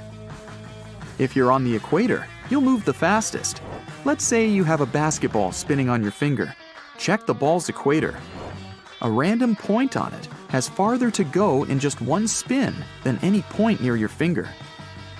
That means the point on the equator is moving more quickly. The Earth is a planet that recycles all the time. The ground we're walking on is recycled. Our planet's rock cycle turns rocks of one type into another. That's a cycle that goes on and on. The depths of our planet are filled with magma. As magma is going out onto the surface, it hardens into rock. Tectonic processes like volcanic activity, earthquakes, mountain building, and all of the other processes that shape the surface of our planet bring that rock to the Earth's surface. When the rock is on the surface, erosion shapes it and shaves its bits off. Those small particles then get deposited. All the pressure coming from above compacts the particles into sedimentary rocks, like, for example, sandstone. Sedimentary rocks can also end up deeper and deeper under the Earth's surface. Since there's a lot of heat and pressure, they get cooked into metamorphic rocks. They can go back to the surface once again, or even end up being re-eroded. Sometimes the crust plates are pushing one under another, and this way, rocks can transform into magma once again. We've explored only 5% of the ocean so far. The ocean itself, as well as life below the seafloor, is still a mystery. The sediments that are underlying our oceans are home to different microorganisms that exist even at depths of 1.5 miles beneath the seafloor. There are microbes hidden deep inside volcanic rocks below the seafloor off of the parts of the Pacific, hidden under 870 feet of sediment. The biosphere under the seafloor is growing extremely slowly compared to life on the surface. Cell division happens every 10 to 1,000 years. Something's different about the Earth's axis. Climate changes and melting glaciers, mostly in the regions like the Himalayas and Alaska, made the axis shift. Our planet has two kinds of poles. Are the south and north magnetic poles. They affect things such as drift and navigation. The axis that the Earth is spinning around is another kind of pole. It shifted a little bit over time, but we don't know exactly why. Researchers realize there are moving masses of water, pushing the Earth's axis eastward. Take a basin of water as an example. If you're moving it back and forth, sloshing makes the water move its weight all around. A similar thing is happening on a planetary level. No matter how large an earthquake is, no human could ever feel an earthquake on the opposite side of the Earth, although some people claim they did. In 2013, There was one near the Kuril Islands with a magnitude of 8.5. It went around 400 miles deep. It was so strong, people in Australia reported they could feel the ground shaking. The strongest earthquake happened in Chile in 1960 with a magnitude of 9.5. The rupture zone stretched from 311 miles to almost 620 miles along the country's coast. Earthquakes with a magnitude of 10 or higher can't happen. The magnitude depends on the length of the fault where it occurs. The longer the fault, the bigger the earthquake. A fault is a break in a part of the planet's crust. It has rocks on both sides, and they move past each other. We haven't found a fault long enough to generate earthquakes with a magnitude of 10 or more. If it happened, it would extend around most of our planet. An earthquake with a magnitude of 12 would require a fault larger than our planet. One side of our planet is getting colder than the other. The Earth has a system that keeps it warm from the inside, a red-hot liquid interior deep below the surface. It spins and, at the same time, generates a magnetic field and gravity. That way, the Earth's core holds the atmosphere closer to the planet's surface. The Earth also absorbs heat from the sun, mostly on the surface. The heat doesn't spread equally on all parts of the Earth. One side of the planet, the Pacific Hemisphere, is losing heat more quickly than another, the African Hemisphere. This happens because land traps more heat than the surface under the ocean. The seafloor is way thinner than the landmass. Also, the temperature caused by the heat coming from inside the Earth is getting lower because of huge amounts of cold water above it. Clouds are not just like some fluffy distant pieces of cotton. They weigh more than 1 million pounds and help regulate our planet's temperature. If you take all the water droplets in clouds and bring them to the surface, you could cover the planet with a liquid layer as thin as a human hair. It doesn't seem like a lot, but this water is crucially important for climate. We'd have warmer temperatures if it weren't for the clouds. Let me take you to a place that seems to be out of this world. Life inside this cave has been isolated from the outside world for about 5.5 million years, and it does show. See for yourself. Due to such a long isolation, the conditions inside the Mobile Cave are like nowhere else on our planet. A unique ecosystem is flourishing there, even though there is a severe lack of sunlight inside the cave, and the air is toxic. The cave, located a few miles west of the Black Sea in Romania, was first discovered in 1986. Nowadays, you can only visit it if you have special permission. Plus, the central caverns are guarded naturally by narrow limestone tunnels and vertical shafts. So, if you're no stranger to claustrophobia, you'd probably better not enter this place. In the depth of the cave, the air has twice less oxygen than the air outside. Instead, it contains a lot of carbon dioxide and hydrogen sulfide, so not the freshest air you can breathe. It's also pitch black inside the cavern. But despite, or should I say thanks to, this cocktail of extremely harsh conditions, the site is a true goldmine for biologists. Shockingly, life seems to be booming here. In a 1996 study, scientists identified 48 species, and 33 of them were unique to the cave. Most of the creatures inhabiting the cave are tiny, with long limbs and antennae that help them navigate in the dark. They have no vision and lack pigment, and it makes sense. Why would you need to be able to see if you live in total darkness? And why would you need to be pretty and colorful with no one to see you?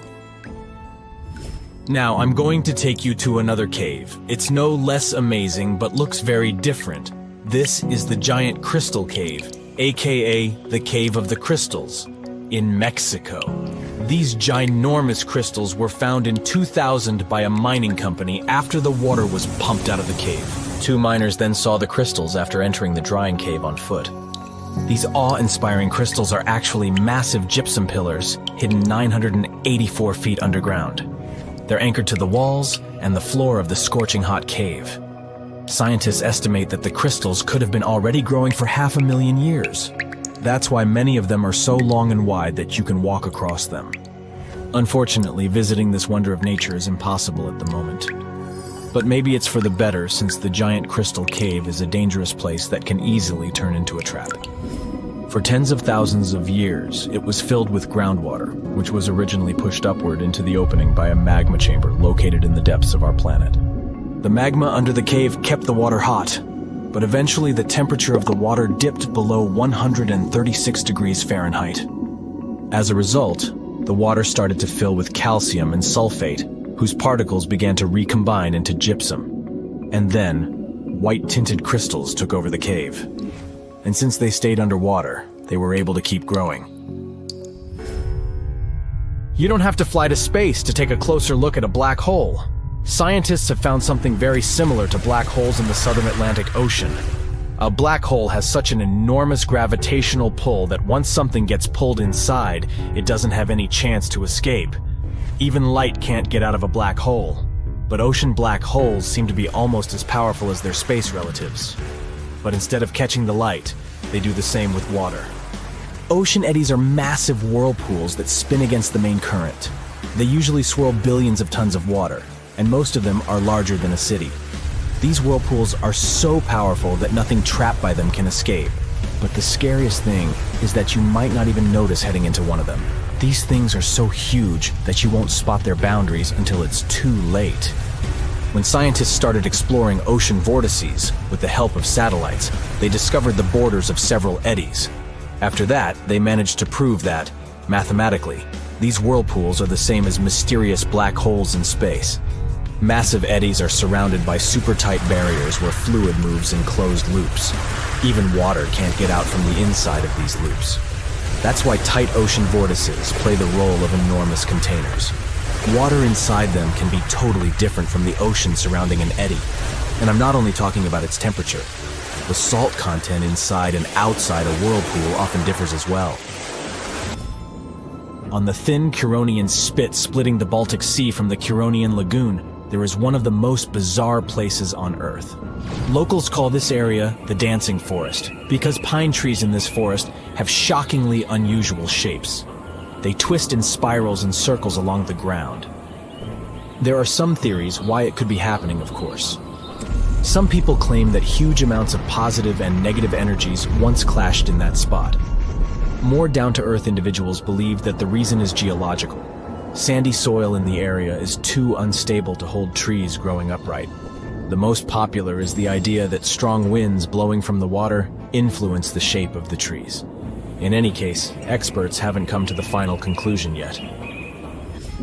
Look at these underwater crop circles. For the first time, they were spotted in 1995, close to southern Japan's coast. Local divers called these 7 feet wide structures mystery circles. The enigma had been plaguing many minds for almost 16 years until the culprit was finally caught. Imagine the researchers' surprise when it turned out to be a male pufferfish. The fish needs a bit more than a week to build one circle, and the aesthetics are obviously crucial. A male is swimming inside the circle, digging valleys in the sand with its fins. But that's not all. The fish also use shells and corals to decorate particular parts of their circles. This whole build-a-circle thing has a practical purpose as well. The way a male fish swims pushes the sand toward the center of the circle and creates a mound which later serves as a nest. The next mystery on our list is in the Caribbean. Just off the coast of Belize, there's a giant sinkhole. That's the Great Blue Hole. It's about 1,000 feet across and more than 400 feet deep. Once, a long time ago, this hole was a cave. But then rising waters filled it, making it collapse in on itself. The deeper you'll descend into the Great Hole's crystalline waters, the darker it will become. You'll see tons of stalactite-filled caves there, but entering them is extremely dangerous, unless you want to get hopelessly lost. Once you reach a depth of 50 feet, you'll notice that the water is shimmering. That's the invisible line dividing the sinkhole's salty top from the freshwater abyss. You might want to turn back right now. Who knows what you might come across in the murky depths.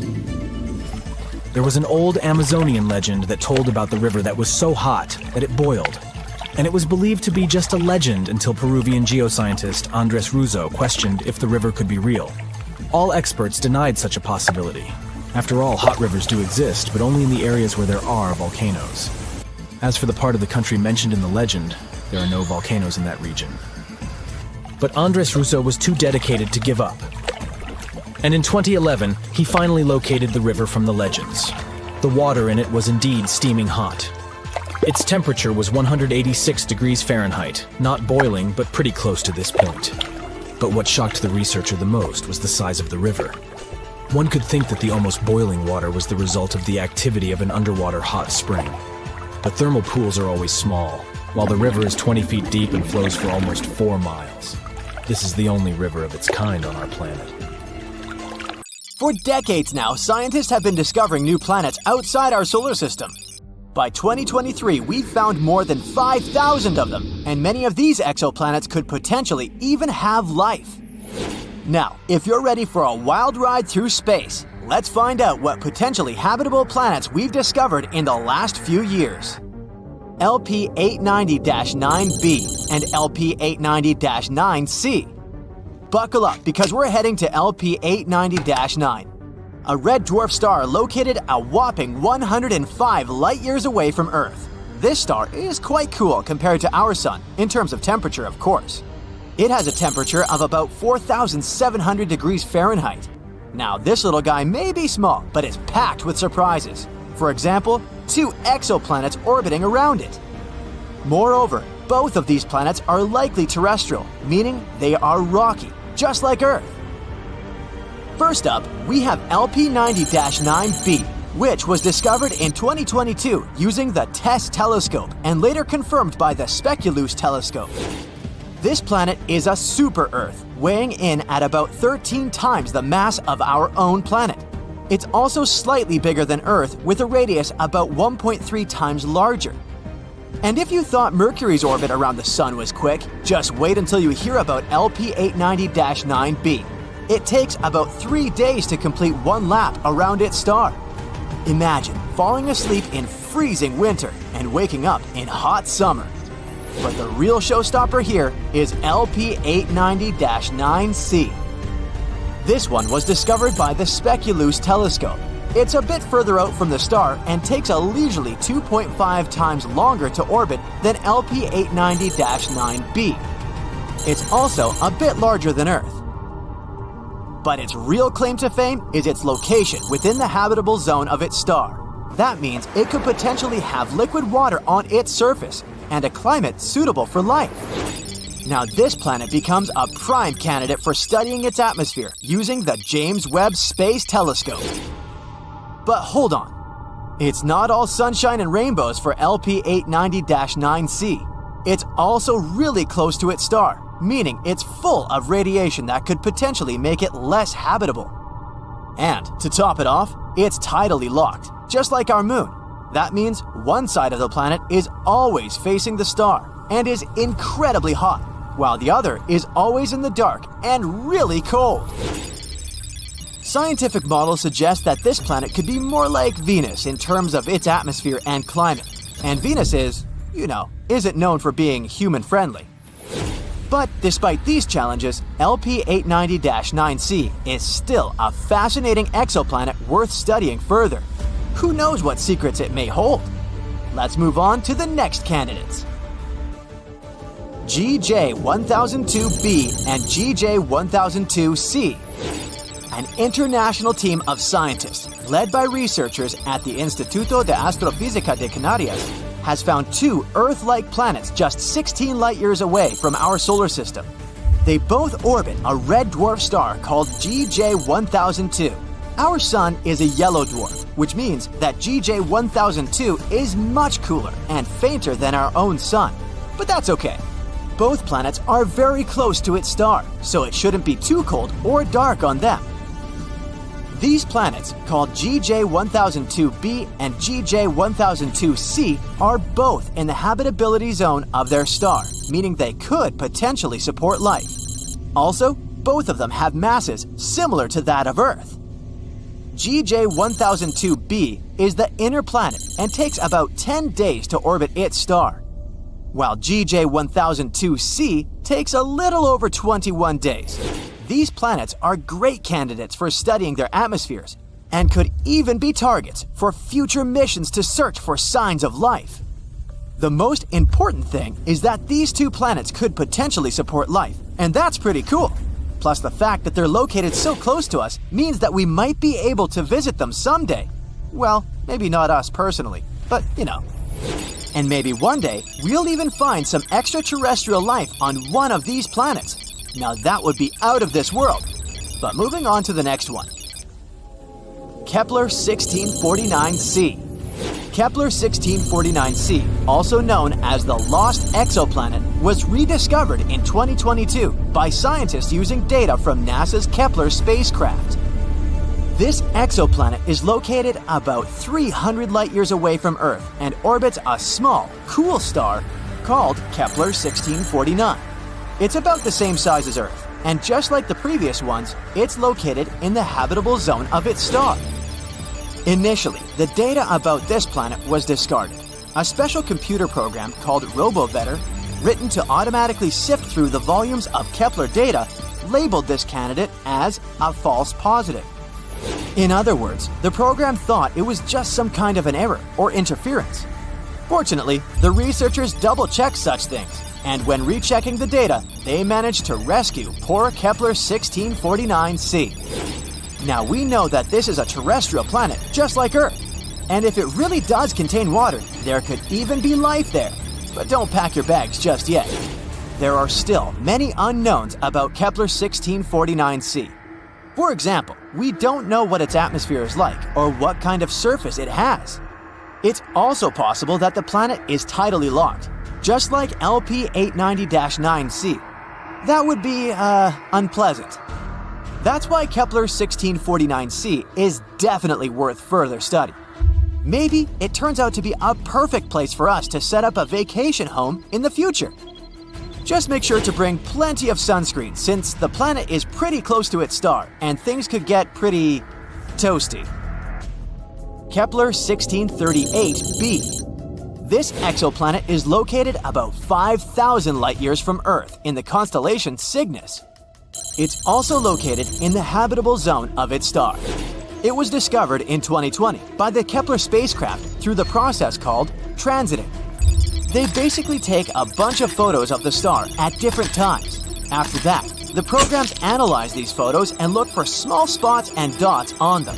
These tiny dips in brightness may mean that a planet was passing by the star. Kepler 1638b is a bit of an oddball compared to most exoplanets we've found so far.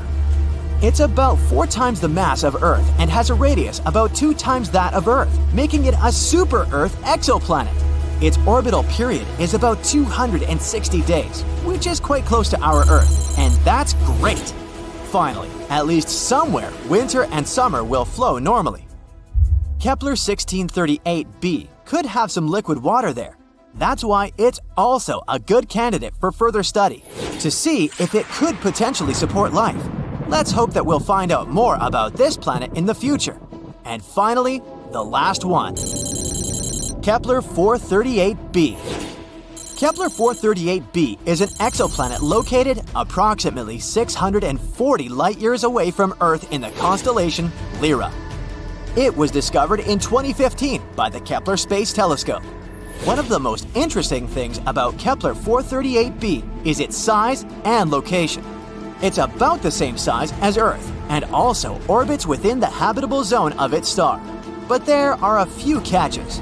For one, Kepler 438b orbits around a red dwarf star, which are known for their high levels of solar radiation and flare-ups. This could make the surface of the planet too hostile for life as we know it. In addition, Kepler 438b has a much shorter year, only around 35 Earth days long. This could lead to extreme temperature fluctuations on the planet's surface, but maybe it's home to some hardy extraterrestrial life forms that have adapted to its unique conditions. Or maybe not. Either way, it's definitely worth keeping an eye on. This is a small list of exoplanets that we've discovered in recent years. Now, with the use of new technologies, we'll be able to find new exoplanets much more often. Let's hope that at least a few of them will really be in